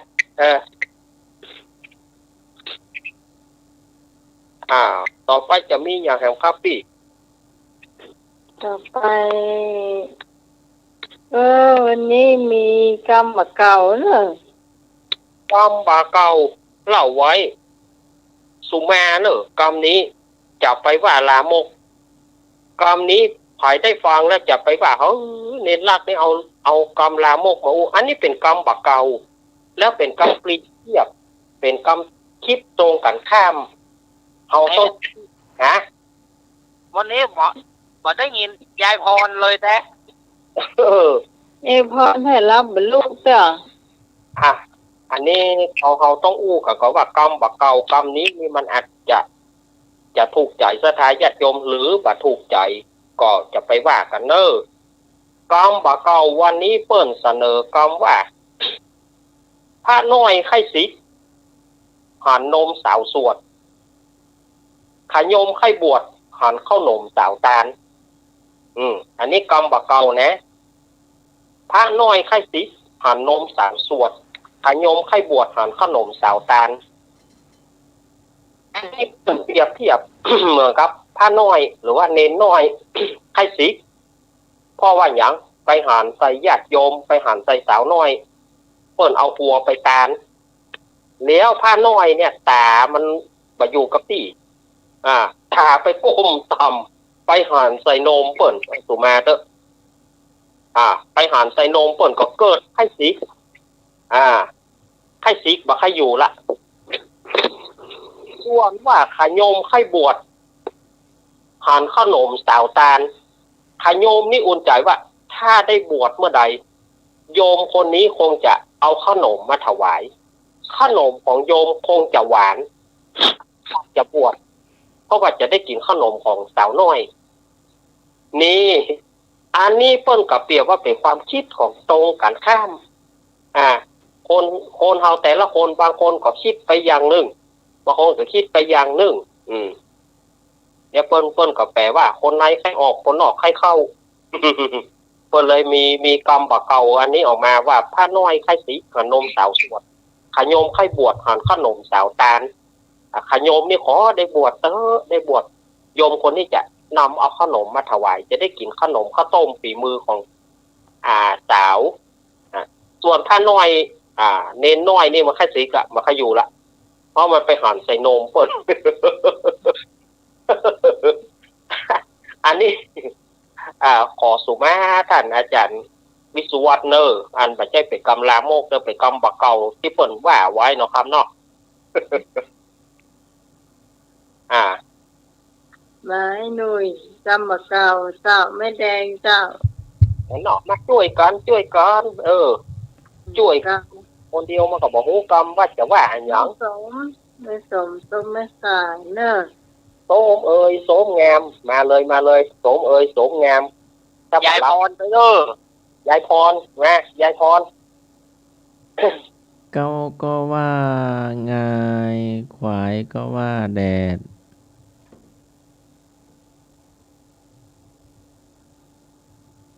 เก้าก็ว่างายขวายก็ว่าแดดเป็นจะได้เนาะเก้าก็ว่าไงครับผมขวายก็ว่าแดดก็คือเป็นลักษณะของคนขี้ค้าน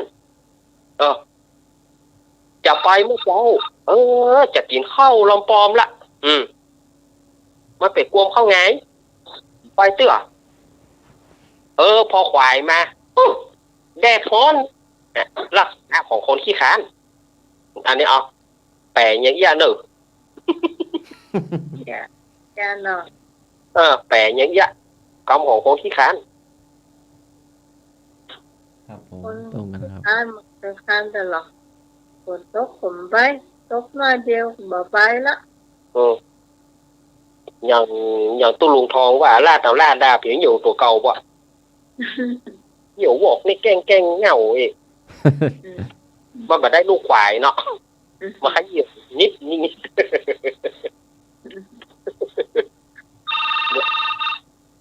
โยมเพิ่นโทรมาวันที่คานเนาะครับทำอะไรนะครับวันที่คานอาจารย์สมัครเขาทานพี่ผมที่คานเนาะครับผมข อบพระคุณครับ ครั ผ บผม ม หลวงตา ครับผม หลวงตากฤษมีก็ท่านอาจารย์สมัครมาเดี๋ยวจะแปลตกน้ำฮือปอเปียะ ตกน้ำคือปอเปียะก็คือว่าจะทำอย่างก็คือ จะทำอะไรก็ขอให้ทำให้มันเสร็จลวดเดียว เรียกว่าตกน้ำก็ลวดอาบน้ำกรรมโบราณพูดว่าตกหัวลวดอาบน้ำ น้ ลวดอาบน้ำเลยก็คือว่าทำอย่างก็เดียวกันเนอะไว้ให้หน่อยหน่อยมันเสียเวลาที่จะทำให้มันเลี้ยวไปอย่างกับเลี้ยวทำให้มันเสร็จก็เสร็จ ไม่ต้องกลับไปเอาสบู่แปรงฟันยาสีฟันเนาะ ครับผม ไม่ต้องกลับไปเนาะลวดเลยเนาะ ลวดเลยอย่าเขาจัดรายการเนี่ยกะก็เดี๋ยวเขาจัดเดี๋ยวเขาพักช่วงก็เดี๋ยวเขาแม่มช่วงเนี่ยก็เดี๋ยวมันอ่อนมันล้าละมันขี้คร้านละ เขาลู่จัดไหนๆก็ไหนๆต่อก็มันเตี้ยงเวลาไปเหี่ยตามเปิ่นกับโน้ตมาเหี่ยโมดแท้ ไอ้หนุ่ยมาเลยไอ้หนุ่ย อ้าวแบ่งปันกันเนาะ มาเลิกกรรมเก่านะ คำไหนดีๆคำไหนคำโบราณเนาะ ครับ นำเสนอได้เนอะ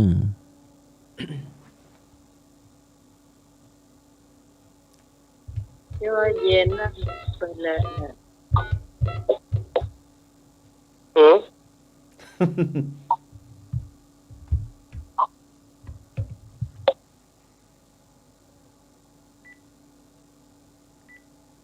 โทรเข้ามาได้เนอะไอ้หนุ่ย โทรเข้ามาได้ฝ่ายจะเสนอกำบะเก่าโบราณกำโบราณ จะไม่แดงก็ได้ มาอู้กันเนาะในรอบเมื่อคืนนู่นนะครับ กำนันหนุ่ยโฮเข้ามาได้เลยเด้อ โทรเข้ามาเลยเนาะนี่ก็เปิ้นเป็นกำบะเก่าโบราณอันนี้เคยว่าไปละ มาละ มาแล้วเนอะ เจ้า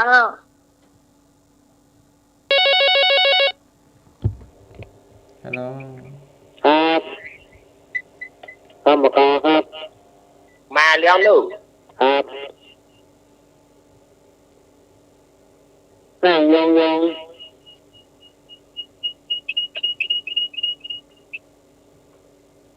หืม นั่งยอง เกี่ยว นั่งยอง ครับ ยอง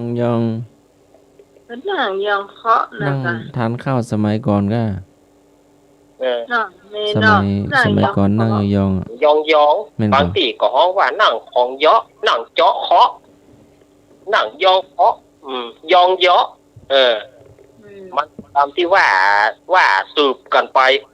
แต่หาว่าตำราเก้ามีไหนบ่มีไผหูเก้ามีไหนมีไผหูกันไปเอง จ้า แล้วก็นั่งยองเคาะถูกเนาะแม่จันทิพย์เนาะอีกะ จ้า ถามทิพย์เนาะมีกรรมอย่างพ่องกรรมบะเก่าเสนอแม่จันทิพย์ เกิดตามแม่ผลเธอสมากรู้สมากะ แล้วคำยองๆของลุงหน่วยเรา ถูกครับ ได้ละกะ ครับ เพื่อไผ่พุดนี่ นั่งยองนั่งกลัวก็มือว่ะ ท่านสมาร์ท เจ้าว่าได้ ไผ่รุด มาได้หลุด อ้าว เจ๊ ครับ อยู่ อยู่ ลุงนุย ครับ ลุงนุยอยู่ แม่จันทิพย์แม่จันทิพย์มีอยู่ ฮะ แม่จันแม่จันทิพย์มีกรรมอย่างพ่องกูคือลูกคือหลานฟังพ่อง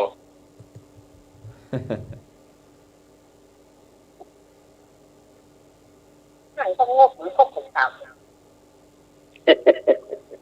หนังพวกเหมือนพวกบะสาม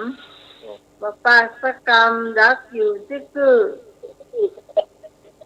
อันนี้มันเป็นกรรมที่ว่าสมัยก่อนนี่บ่าวไปอู้สาวแล้วบ่าวเนี่ยเป็นคนปากนัก บ่าวปากนักหรือว่าสาวเป็นคนปากนักเพื่อจะมีกรรม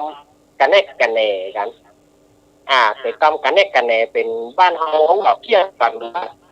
กันแนกกันแหน่ปีว่าไอ้นี่บ่ปากหรือว่าน้องนี่เป็นคนบ่ปากก็ว่าบ่จังว่าเอาแบบกระชับแค่หน่อยพวกมันก็กระสามบางตำราก็ให้ยืมตะกำเอาไว้สำพริกนกเนี่ยก็คือปากแน่เนี่ยบ่ปากจะเอาแกนโคกเข้าหัวใน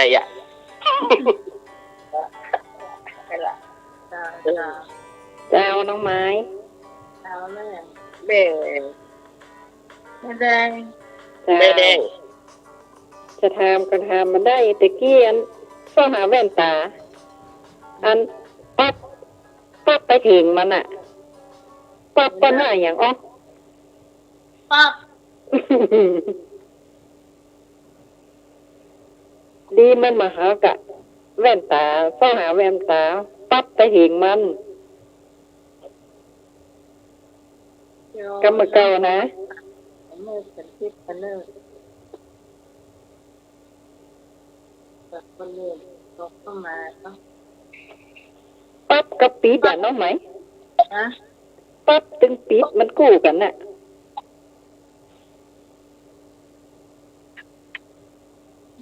มันเกิดนะ หนังสือ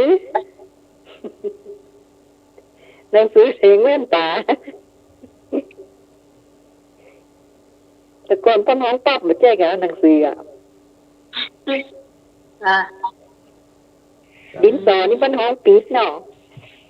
ใช่ดินสอก็น้องปิด หนังสือเป็นห้องปั๊บเนาะ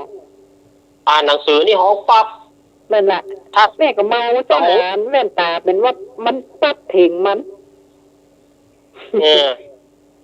แว่นตาปั๊บแล้วก็สีมูดเอาสีมูดมึงมาสีมูดก็คือสมุด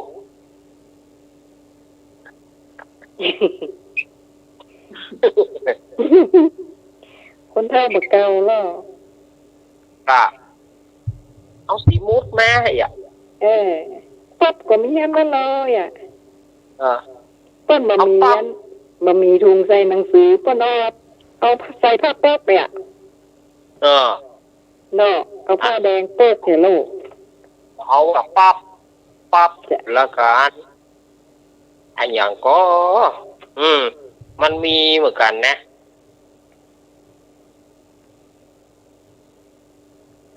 อย่าง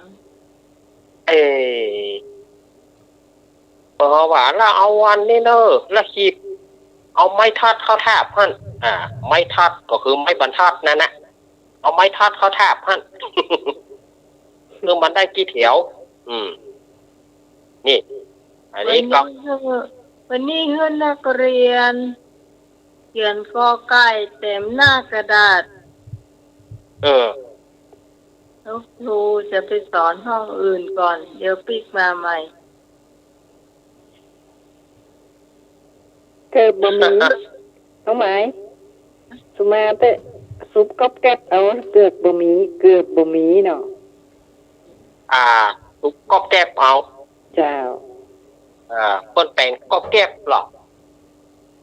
แต่ก่อนเปิ้นแปลงก๊อบแก๊บไม้ต่อเนาะเอาไม้เป็นไม้น่ะแล้วก็สายมันก็เอาต่อนั่นเนาะสายมันก็สายปอน่ะเชือกปอเอาแปลงก๊อบแก๊บอาจารย์สมัครเคยเห็นไหมเกือบก๊อบแก๊บอ่ะ เจ้าตีกันแน่ เจ้า ขอบคุณเนอแม่ยายแดง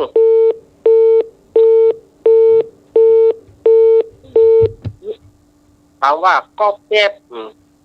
ก็คือรองเท้าส้นสูงนะถ้าอู้ถึงบะเดียวแต่ก่อนมันบ่มี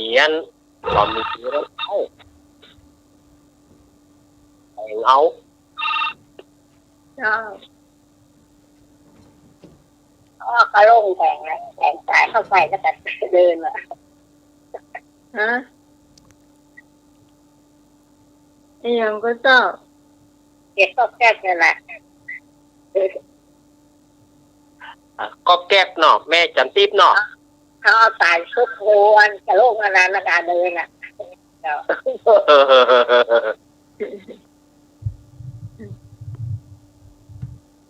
ให้ยาเที่ยว ขนมเก็บกุ้งเหรอครับ ขนมเก็บกุ้งเหรอครับ ฮะ ขนมเก็บกุ้งก่อครับ โอ้โหอุตส่าห์อธิบายตั้งยาวมันเป็นลักษณะของรองเท้าที่ มาเป็นขนมเจียบกุ้งโอ้ย มันเป็นรองเท้าที่เขาใช้ไม้ใช้ไม้ท ไม้ ำเขาเรียกว่าแก็บ ไม้ยี่ห้ออย่างครับ ฮะ ไม้ยี่ห้ออย่าง ไม้ยี่ห้ออย่างไม้ปอเราเรียกว่าไม้ปอคนเมืองเราเรียกว่าไม้ปอเอามาทำก็แก็บ มันเบาดีกว่าครับ เดิน เดินไม่ดีก็ตกนั่นนะ ไม่จะสูงนะ แล้วตัว เดินไม่ดีก็หกล้ม ตัวคีบมันนี่เอาเสือกปอหรือว่าเอา เชือกปอนั่นแหละ เชือกปอหมดเลยก็แก็บแต่เดี๋ยวนี้มันไม่มีแล้วเดี๋ยวนี้มีสายเข้ามา เจ้า เจ้าหมาย ไม่สม เป็นอย่างเจ้าเป็น ฮะ เป็นนี่อันอย่างเป็น แป้น เป็น เอามาเก่านะ ต้องแป้น เป็น อันนี้ถามไผ่ไม่สม ฮะ นี่ถามไผ่ถามทั่วไปกะครับ พูดนั่นนะเจ้า ถามถึงมดมวนเนี่ย แป้นกับ ได้เจ้า แป้นกับแป้นไม้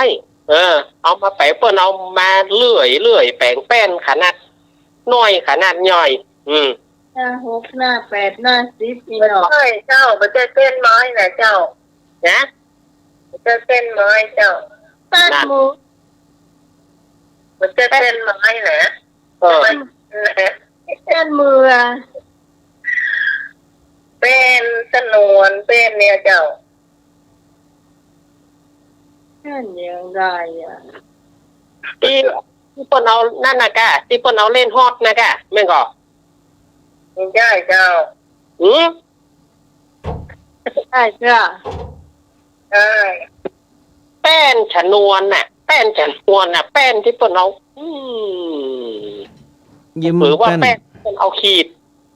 แป้นก็คือกระดานนั่นแม่นก็ที่เปิ้นเอาขีดเอาเขียนนั่นน่ะแม่นก็ ยิ้มแป้นแม่นก็ เล่นเด็กนักเรียนนะเจ้าที่ตะโกนนะดื่มคนนะเจ้า นั่นน่ะ ไม้ ค ก น ระ ที่เป็น ดา เอา นเขี เขี ย ย น นเด็กนักเรียนเขียนหนังสือเจ้า ถ้าอู้บะเดียวก็คือกระดานดอกนั่นน่ะแม่สมัยแม่เป็นนักเรียนแม่ได้ใจนั่นนะเจ้า โอ้นกก็บตัน หมายก่อนเพิ่นก็เอากระดาน แม่มันนะมันมีสี่เหลี่ยมเนาะก็จะเอาไม้เขาโขกเนี่ยโขกกระดานนั่นแหละเล่นนั่นแหละเล่นเขียนหนังสืออย่างอะไรอย่าง เขียนที่เขียนก็จะคือตัวนะเจ้าเรียกตัวเจ้า เจ้า นี่เดินน้องหมาย เจ้า นี่เฮาก็ได้ความรู้มาแหมหน่อยแป้งบ่เคยนั่นเนาะ เล่นเพราะว่า ก็บตัน ถ ถ้าอู้ว่ากระดานนี่ก็เข้าใจอยู่ ใจ แป้นนี่แป้นเอาจะบอกให้บดีก็บอกเข้าใจเขาเข้าใจว่าแป้นที่เปิ้นเอาปูบ้านปูเฮือน เป็นหน้า6หน้า8หน้า10หน้า12เนาะ ใช่แต่ว่าแป้นที่เขียนเนี่ยเฮาเพราะว่ารุ่นเฮาบ่ได้ห้องแป้นเอาห้องกระดาน กระดานมันใหญ่ลูกโอ้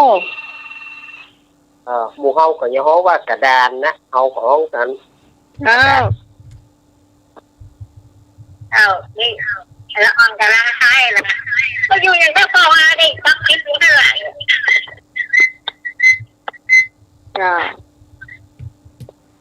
คิดเนาะ ปักวิด การสุดท้ายกันแล้วกันปักคิด ปักวิดก็คือได้ฮะก็หกขมำลงมาหรือว่า อยู่มันไปยืนแถวหน้าต่างหรือว่ายืนที่สูงเนาะ ยืนที่สูง บอกฟังเดี๋ยวได้ให้ละ เดี๋ยวได้ให้ปักวิดลงฮะเนอะบางทีก็ บางทีก็ขึ้นต้นไม้เนาะ ปักวิด ปักวิด ปักวิด ต้นไม้เหี้ย หกขมำลงมามันก็มีกรรมของมันเหมือนกันนะอันบางทีก็เขาว่าปักขวามพ่องปักขวามปักกระดิกปิกขวามลวดยาวไปเลยก็มี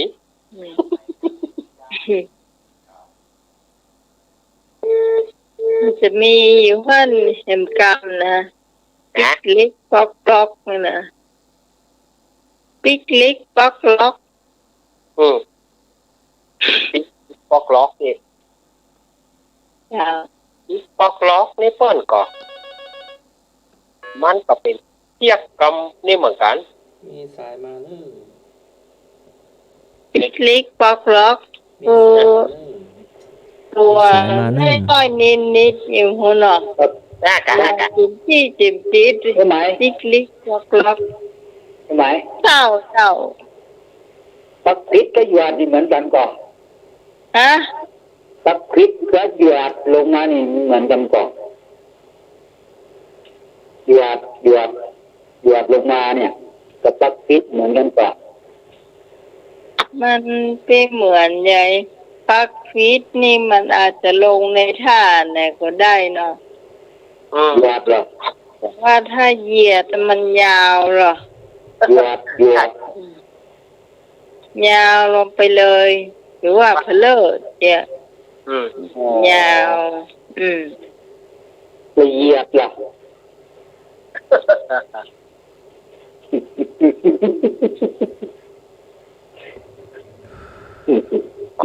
มันโป๊ะ ตอบดีนะเหยียดนะ ยาว เอาพระอาจาร เหยียด ย์ เลย ครับ เหยียดอาบมากเนี่ย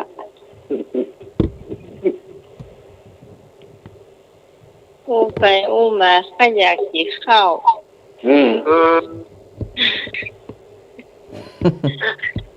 ผู้จำไม่อู้นะ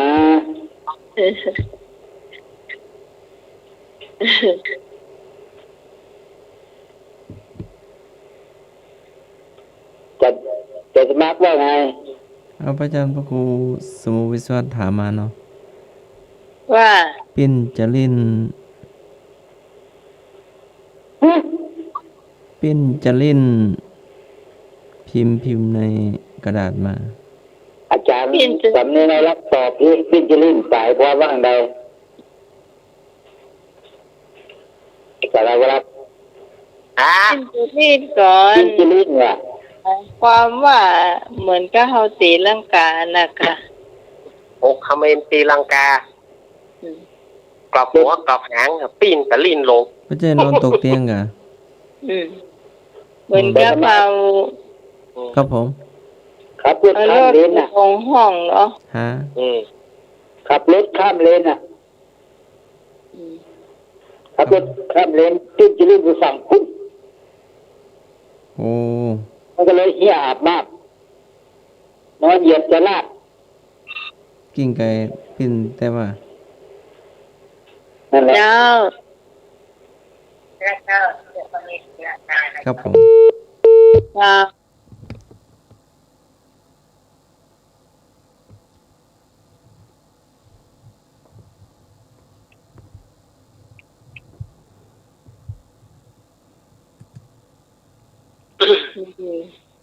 หมดแล้วเนาะ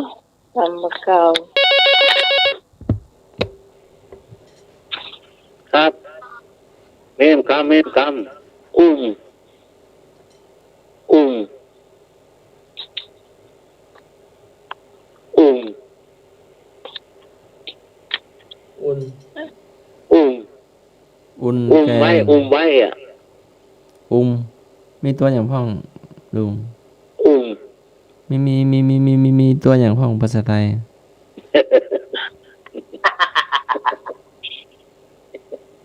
ตัวมือก็ได้ตัวภาษาไทย อุ้มอ่ะ อุ้ม ตัว ลู ไอ้ ก มันแปลยากนะ อุ้มลู อุ้ ก มไว้อ่ะ อุ้มไห อุ้ม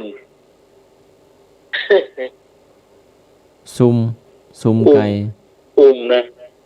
ที่ซุ่ม มีตัวอย่างพ่องเราลองบอกชัดๆเรา อุ้ม มีตัวอย่างพ่องลองบอกทีละตัวเหรอ ใหญ่อ่ะนี่อ่ะ อ๋อสระอูมอม้าแล้วก็สระอือเนาะอุ้ม อุ้มอ่ะ อุ้ม ครับ ออ่างสระอูมอม้าไม่เอกเนาะ เวลาตั้งเวลาปลุกเที่ยงคืน ผมไปตั้งเวลาให้ด้วย อืม โอ้ตั้งไว้อยากกระโวย เอาเนาแล้วพี่หนุ่ยเฉลยเลย อุ้ม เพราะ น้อยอุ้มน้อยเนอะแล้วมันดิ้นเนี่ย เพราะอาจารย์ถามต่อมา อะไรนะ อุ้มไว้เพื่อมันดิ้นเลยอ่ะ อุ้มไว้ ครับ ไม่ให้เขียดดิ้น ครับมันเคยได้ยินเนาะ บอกเคยได้ยินนะ มันก็ไม่เหมือนเนาะ กับโบราณเนาะ ครับอุ้มไว้อ่ะเอามือสองมืออุ้มไว้อ่ะอุ้มมันไว้อ่ะเหมือนมันได้ออกมาอย่างจิกกุ้งอ่ะจิกกุ้งเอามืออุ้มไว้อ่ะเหมือนมันออกมาอ่ะ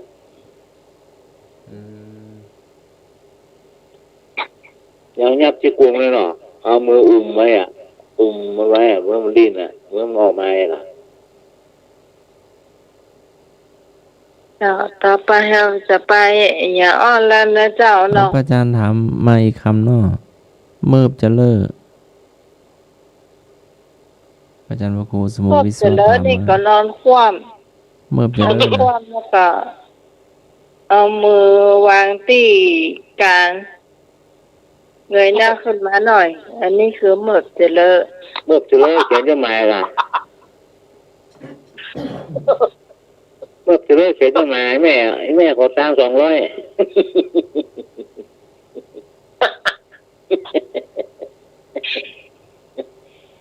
เอาความตุกปบหมดจะเลิกเลย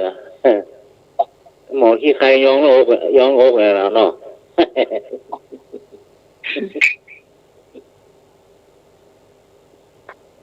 แม่นก็เป็นแม่น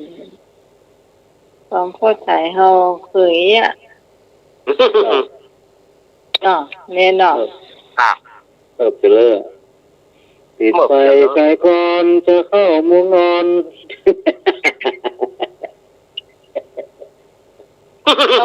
อ๋อมันต้องขอผมจบสักเพลงเกิดเพลงผมได้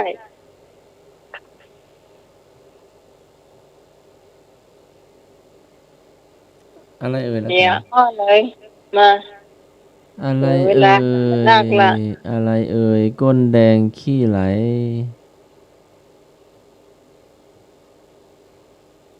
ส่วนใหญ่จะมีที่วัดอะ หืม ส่วนใหญ่จะมีที่วัดบางวัด ไม่ระวังหรือว่า ก้นแดงขี้ไหล ไหว้พระเจ้าห้องอย่างห้องแล้วก็หลับไปแล้วก็จำวั ถู ด ก ไป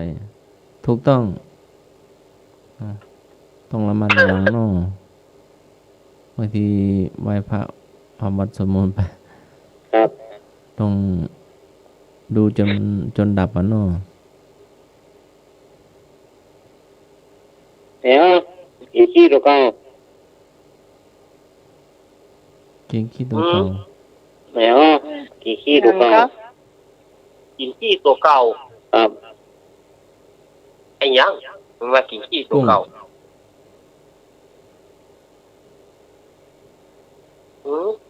เนี่ย แกงขี้ปลา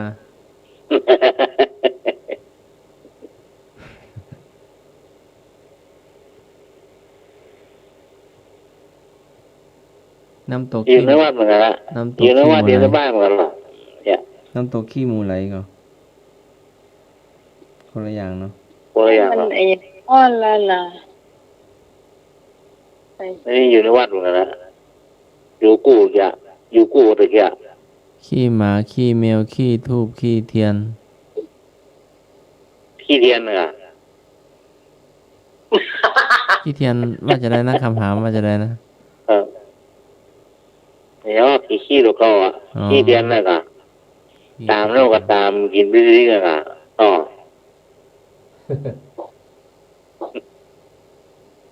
อะอย่างอ้อกระทะน้อย แขวนอยู่มองบ่หัน กระทะน้อย แขวนอยู่มองดูบ่หัน กระทะน้อยแขวนอยู่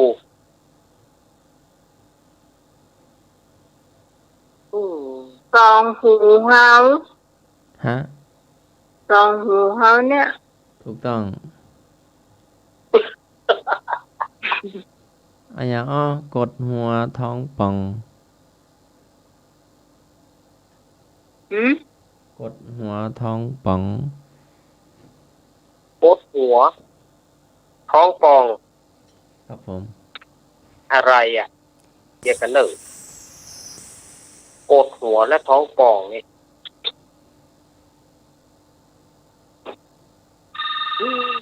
อ่ะมีเพิ่นจะตายอีกอ่ะ เจ้า อ่าง เป็นไง อ่างใช่ก่อน ตอบสาแหลก ฮะ อ่าง สาแหลกครับ ตาแหลกตาแหลก เป็นยังไงสาแหลกบอก ฟัน เลยสาแหลกเป็นยังไงนะครับ อ่า ไอ้ยัง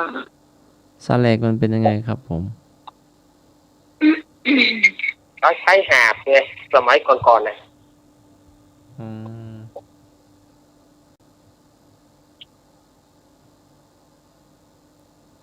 กระโดดขึ้นไปสองขา มองไปมองมาหกขาพอดี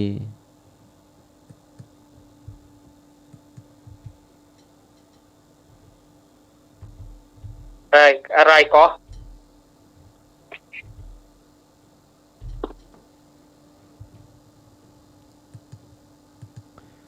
กระโดดขึ้นไปสองขาก ระโดดขึ้นไปสองขา มองไปมองมาหกขาพอดี สมัยยังไม่มีรถ หืม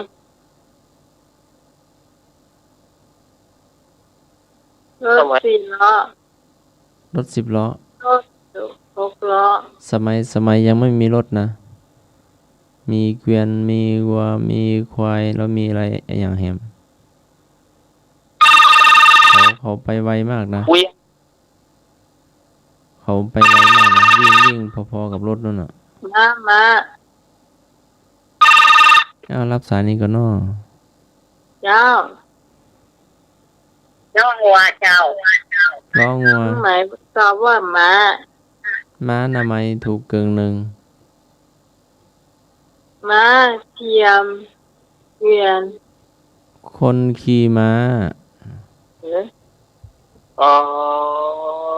โคขี่ม้าเพราะมีขาโคขาอ๋อ ข้อต่อไป เวลามันเวลาไปมันขึ้นยองสบาย แต่ว่าเวลาหยุดมันจะต้องแบกนัก เดี๋ยวก่อนเวลาปล่อยเวลา มันจะขึ้นยอง มันจะขึ้นยองสบาย สบาย เวลาว่าหยุด ใจมันจะต้องพับน้ำหนักหนัก นั่น ตุก นั่น ไอ้ยังแฮะเรียกกันเนอะอะไรแฮะเอ้า ครับผมไม่ครับหมอ ถูกต้ม ไอ้อ๋อฟ้าทำไมไม่ร้อง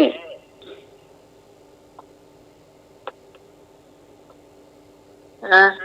ฟ้าทำไมไม่ร้อง เพราะท้องมันอืด ฟ้ามาห้องกัน ครับ เพราะไม่คลามนอนหลับ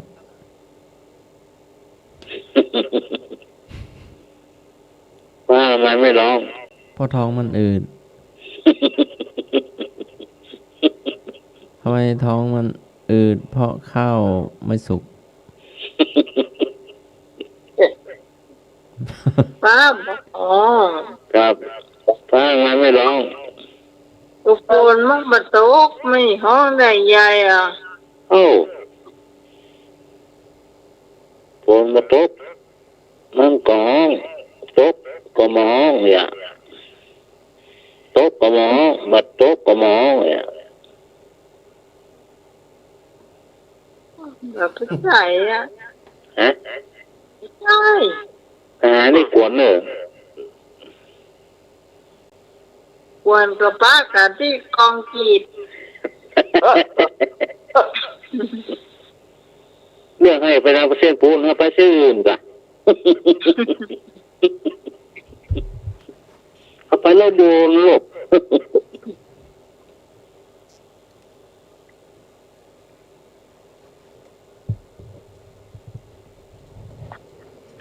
อย่างฮะ เจ้า ไม่โทรไม่มีหรอก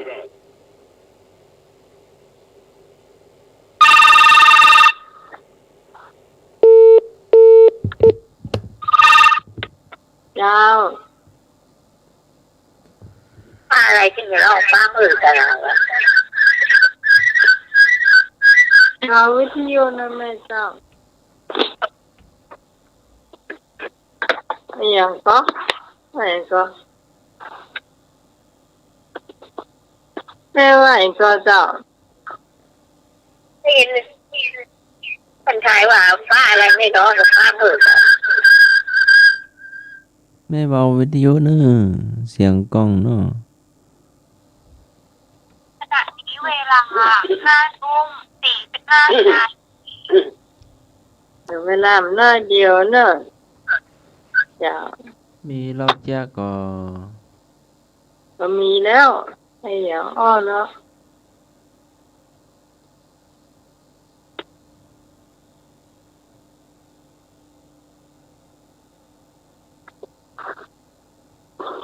ไอ้อย่างอ้อมาคามบะมีข้อหืม มะขามบ่มีข้อ อืม มะขามบ่มีข้อ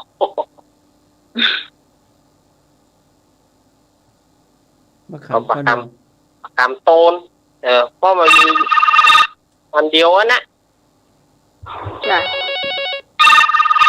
ใส่ ใส่ กันเนอะ มาจ่ายเถอะ อัน ถามป้อมเจ้า ถามป้อมถูกต้อง โอ้ มีสายมา เดี๋ยว เนอะ นายตัวเหี้ยเตอะ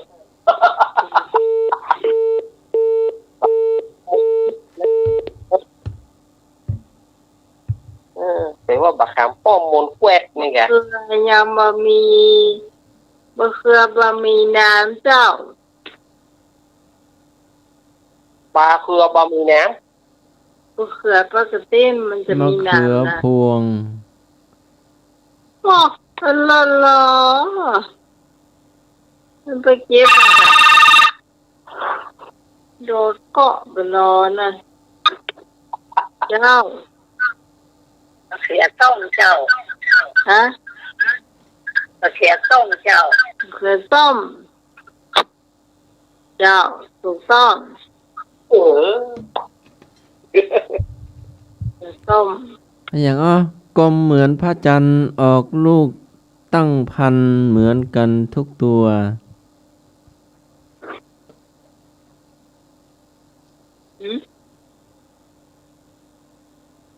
กลมเหมือนพระจันทร์ ครับผม ออกลูกตั้งพันเหมือนกันทุกตัว ครับผม ลูกโป่งลูกเขียนลูกอ้อน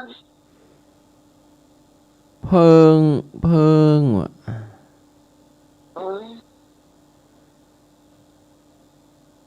กลมเหมือนพระจันทร์มีงาตั้งพัน แทงคนไม่เข้า เข้าเกียบ เข้าเก็บงานถูกต้อง เจ็ดตอบประมาณเนี้ยเจ้า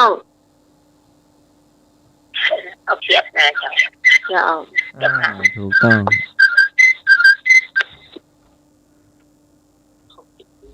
กลมเหมือนพระจันทร์คนตั้งพันมองบหาร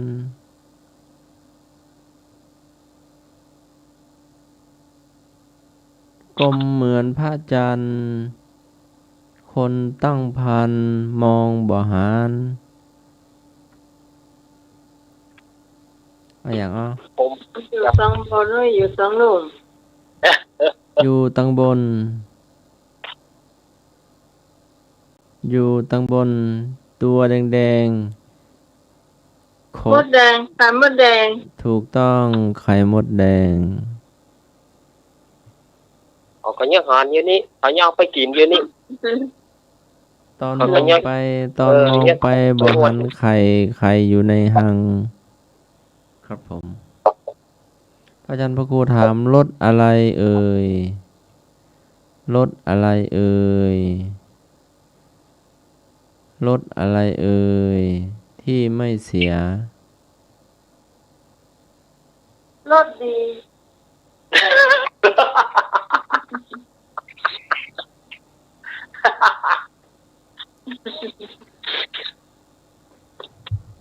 รถอะไรเอ่ยที่ไม่เสีย ก็รสดีอ่ะ ถูกต้อง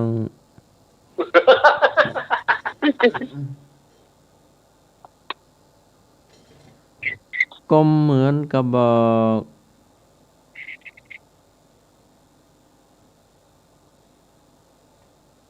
ดันออกหัวแดง ดันเข้าเต็มแรง หัวแดงซีดเชียว ว่าใหม่อ่ะเป็นอย่าง กลมเหมือนกระบอก ดันออกหัวแดง ดันเข้าเต็มแรง หัวแดงซีดเชียวผมบอกแล้วมกนะเป็นของใจอะเวลากลางคืนนะ ว่าใช้ ถูกต้องกระบอกไฟฉาย กลมสวยดี ยิ่งตียิ่งสวย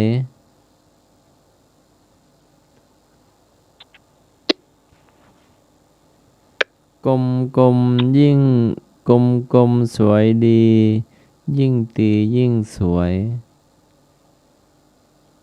ละคร ตุ้มครับผม นะ ตุ้มต่ออุมาตุ้มมาเอก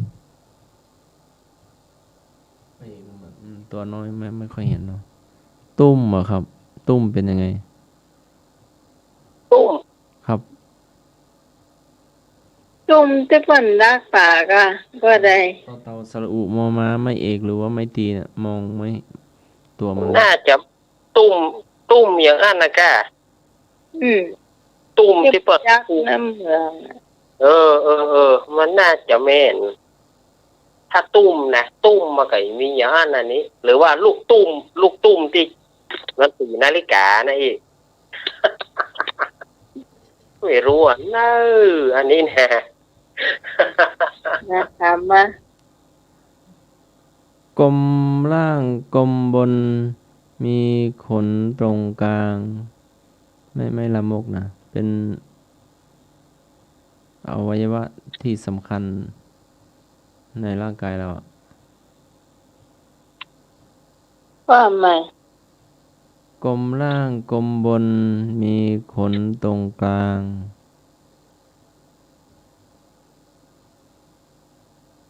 ตา ลูกตาเนาะ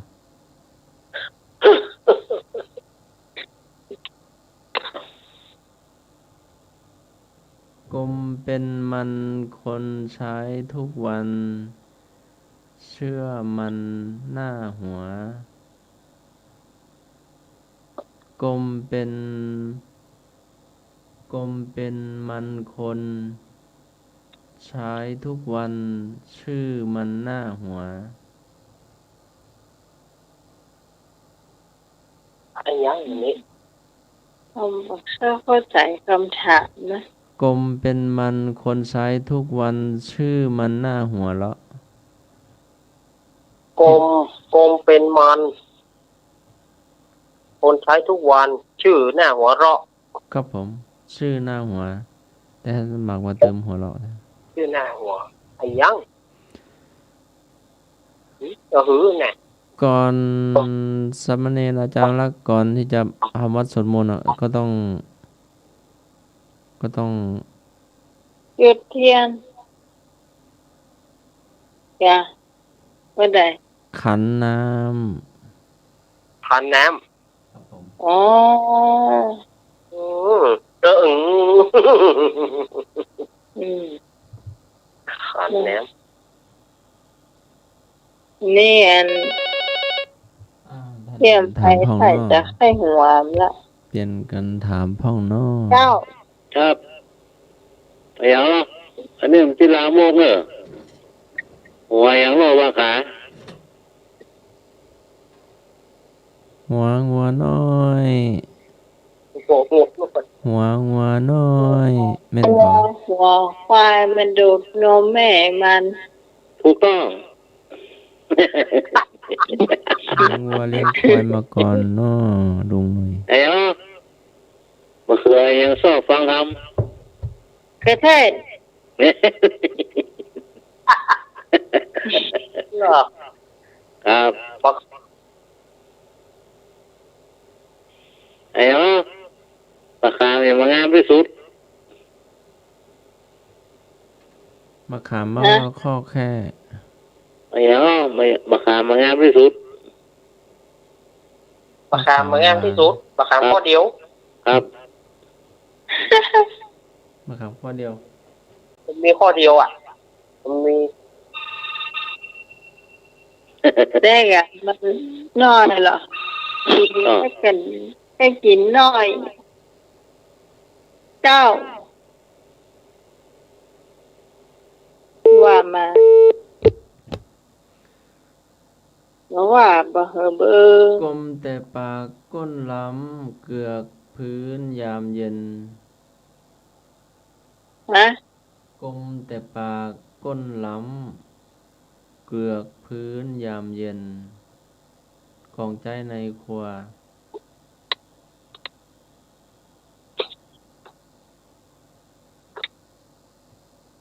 ต้มแต่ปาก เน่าแล้วนอกะละมัง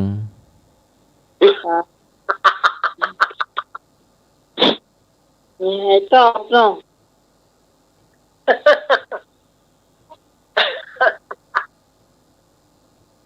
มาลากันเลยปะ เที่ยงคืน ยกปะ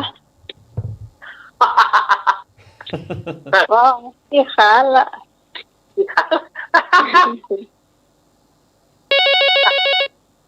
โอ้นั่นยายเนี่ย ครับไอ้ฮะปากก็กว้างโก้นก็กว้างปากก็ก้นปากก็กว้างโก้นก็กว้าง ว้าวว้าว ปากก็กว้างโก้นก็กว้าง เครื่องสีข้าว ปากก็กว้างโก้นก็กว้าง มันหายใจได้ก่อ มาหายครับ มันอยู่ตามวัดหรือว่าอยู่ตามบ้านหรือ อยู่ใน ตา เตาม ไฟอ่ะ อยู่ในเตาไฟ พ่อขา 5 ทุ่ม 51 นา อยู่ ที ในเตาไฟ ก้นเศร้า โก้นก็กว้าง ก้นเศ โก้ ร้าน โล่งหมดอ่ะกว้างเรื่องสุดก้นมีตาดนะปากก็มีตาดก้นก็มีตาดกว้าง มันลืมตาก่อ ตามี ตาบ่มีมัน มีเตียว มันหายใจได้ก่อ มาใจครับ มันเตียวไปเตียวมาก่อ หมอหนึ่ง ไอ้ หายเข้าถูกต้องครับ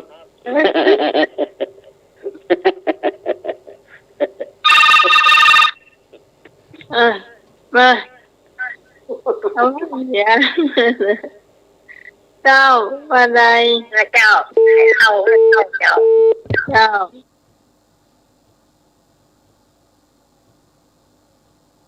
แม่ฉันที่ปลาเลยพอละ นมัสการท่านสวัสดิ์เจ้า มีทีละท่านเนาะ ก็เป็น อ้าวแม่อำลา แล้ว แล้ว เจ้า ทีละ เอา ท่าน อยู่ เนาะ ดีเนอร์แม่จันทิพย์เกตาราม นมัสการอาจารย์วิโรจน์เจ้า ครับ สวัสดีน้องไหมเจ้า เจ้า สวัสดีทุกคนในสมาชิกชายเทพเจ้า เจ้าขอบคุณเจ้าแม่เจ้าเนาะน้องเริ่มลิ้นปันกันละเนี่ยเจ้าอ๋อยายพร โอ้ ธรรมโมสังโฆหิเตอ เฮ้ยเดี๋ยวได้เดี๋ยวนี้ฝนตกขนาดอ่ะ เดี๋ยวรอยายพรจะได้รับอ่ะ เนี่ยมันฝนตกดังอะไรแบบได้ยินอย่างอ่ะมาแล้วมันฝนตกนั่งไป นั่นอยู่สันกับแปงเนาะฝนตกดีแต่ ได้ยินฝนตกขนาดอ่ะ ยายพรร้องหัวแดง มันฝนตกนะเด็กจ้าเนี่ยนะอย่าต้นมาได้ยินนะ แล้วก็ไม่เปิดนะยายพรนะ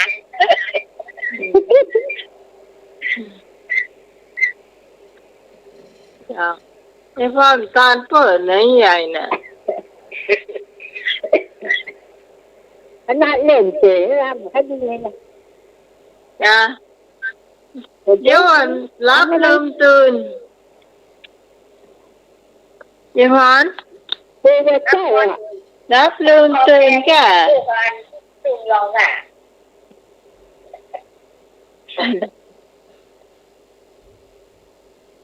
จ้าไอ้พรผมมีคำถามกันเจ้าเป็นอย่างมาลาเหียก็ได้เนาะ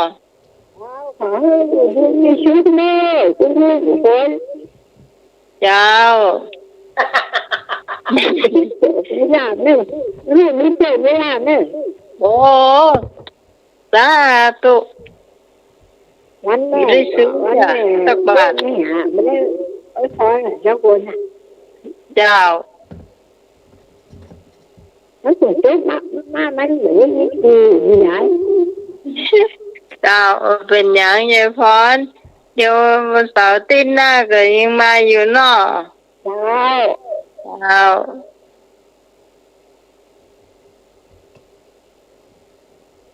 ว่างๆจะโทรไปหายายพรเบอร์ยายพรอยู่ติ้นในลากไข่มีอยู่เนาะ พอมี อ๋อมีเนาะ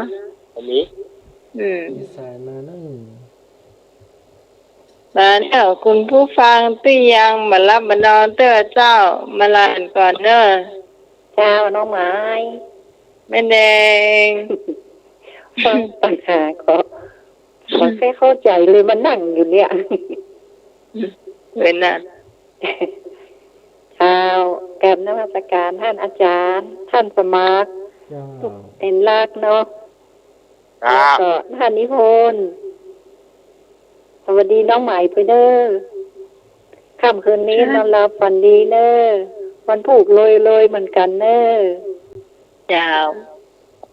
มันใหญ่เลย ก็ได้ อ่ะ น้องใหม่เนาะ อะ เอา มันใจใหญ่เลยฮะหวยเท่าไม่ได้ซื้อ จะได้ทำบุญทำทานบ้างนะนอนหลับฝันดีเด้อ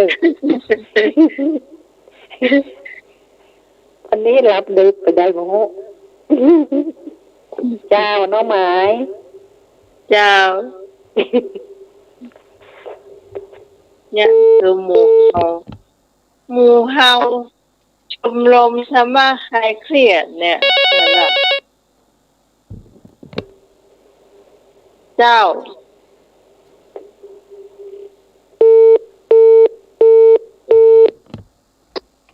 อยู่นั่น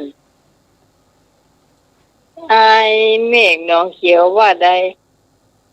เพิ่นมาโทรมามันไม่ค่อยมีสาวเลยหรอกโอ้เนี่ยมันสวทั้งนั้นกะโอ้ย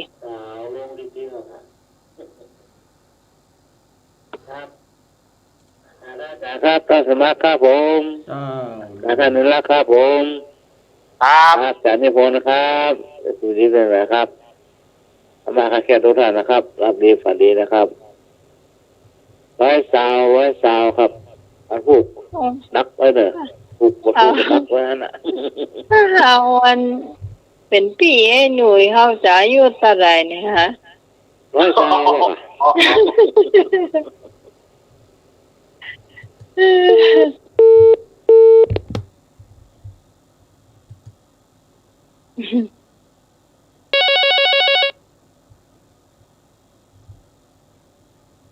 เจ้า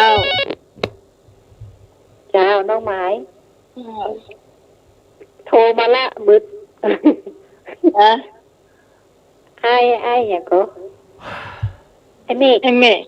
เจ้าเพิ่นโทรมาละเพิ่นโทรมาตะกี้ละก็กระเดียวเพิ่นได้โทรหาน้องใหม่อยู่บ่งู เจ้า เจ้า เพิ่นได้จะอายเพิ่นว่าสาวว่ามีนี่ก็คนเท่าอีว่ะ ก็น่ากะก็น้องแซวเพื่อนเจ้าเหรอโอ้รายการธรรมะลูกจะมีสาวเด้งได้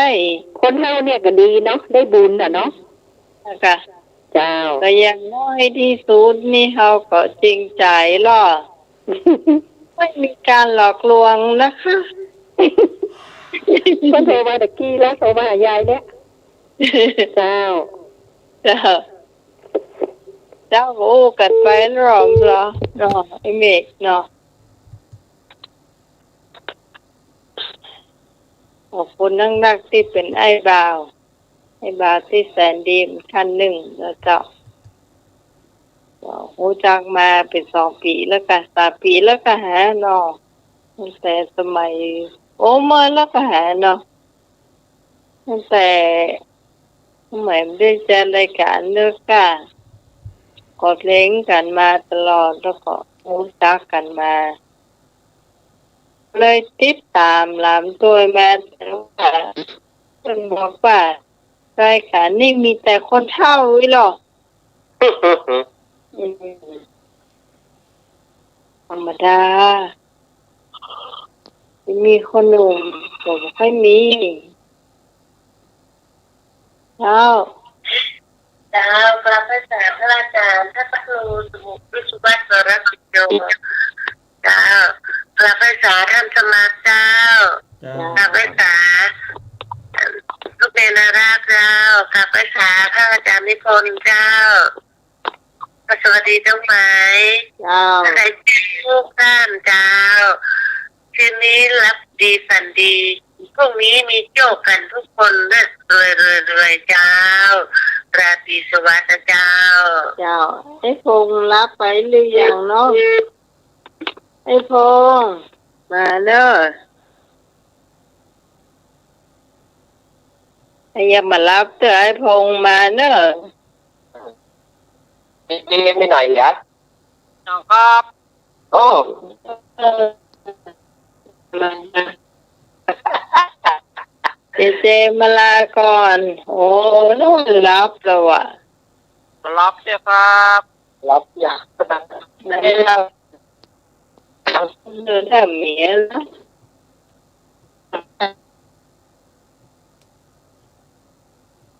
เจลามา เออได้ดิ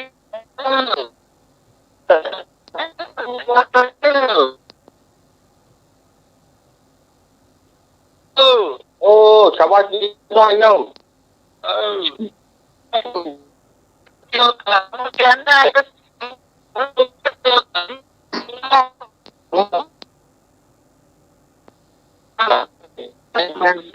นะครับ ลูกพี่กิจโจตัวนะครับ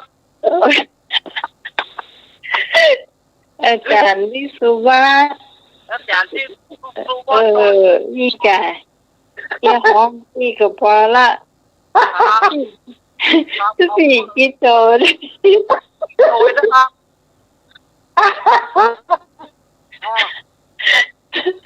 ได้หมด ขอบคุณ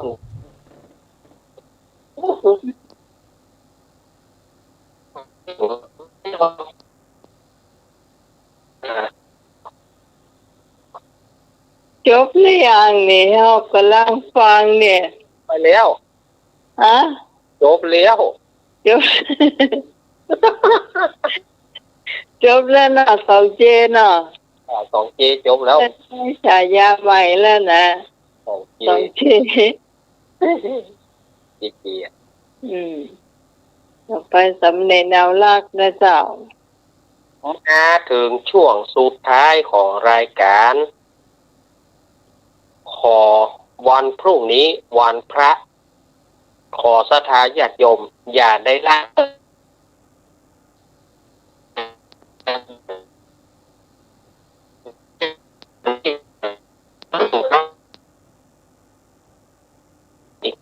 อย่าได้ไปใกล้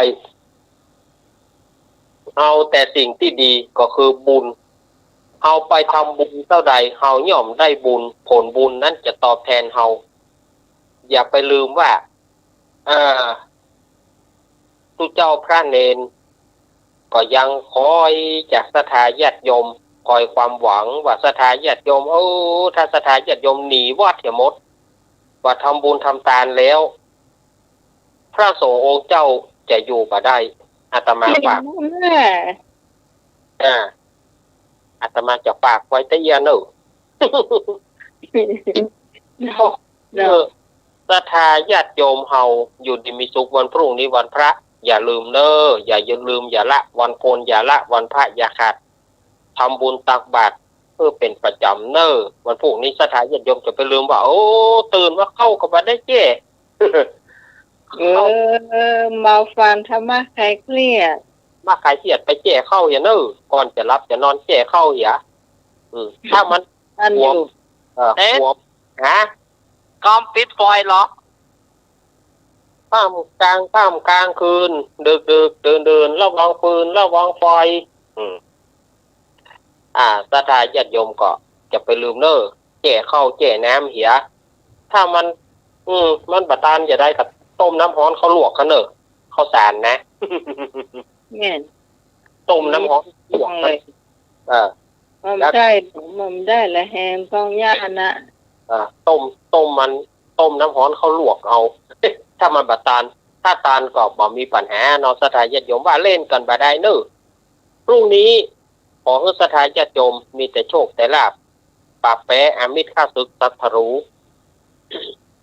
คิดเงินได้ทองคิดทองได้เงินรับได้เงินหมื่นตื่นได้เงินแสนเพื่อได้เงินถึงล้านถึงโปรดแล้วก็จะไปลืมอุปถัมภ์กำจูป พุทธศาสนาติดตามรับฟังธรรมะคลายเครียดอย่าได้ขาดทุกเสาร์ทุกอาทิตย์ขอขอบพระคุณท่านอาจารย์วิศวัตวรกิจโจขอบพระคุณท่านอาจารย์ทวัชจักรวโรขอขอบพระคุณอาจารย์สมัครยานศรีโล ครับผ ขอ ม ขอบพระคุณหลวงพ่อนิพนธ์หลวงตากฤษขอบพระที่ลืมบ่ได้ขอบพระคุณดีเจเสียงหวานของเราโยมปีพิสมัย จ้า วันเสาร์อาทิตย์หน้าปะกันใหม่โชคดีเป็นของศรัทธาญาติโยมอุอากษะอุอากษะอุอากษะรวยเหมือนกันทุกผู้ทุกคนเนออายุวันโนสุขังพลัง สาธุท่านสมัครเจ้า สัพพุริสสะภูมิยะทิทังกตัญยุตากตเวทิตาความรู้คุณและตอบแทนคุณเป็นคุณธรรมพื้นฐานของคนดีกับครูบาอาจารย์และขอเจริญพร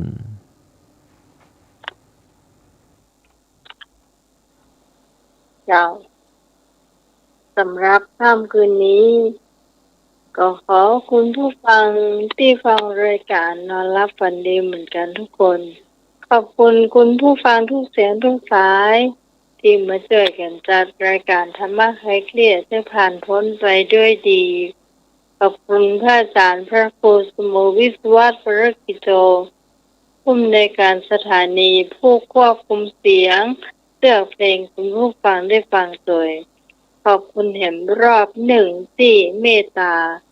รายการนี้มาโดยตลอดได้เจ้า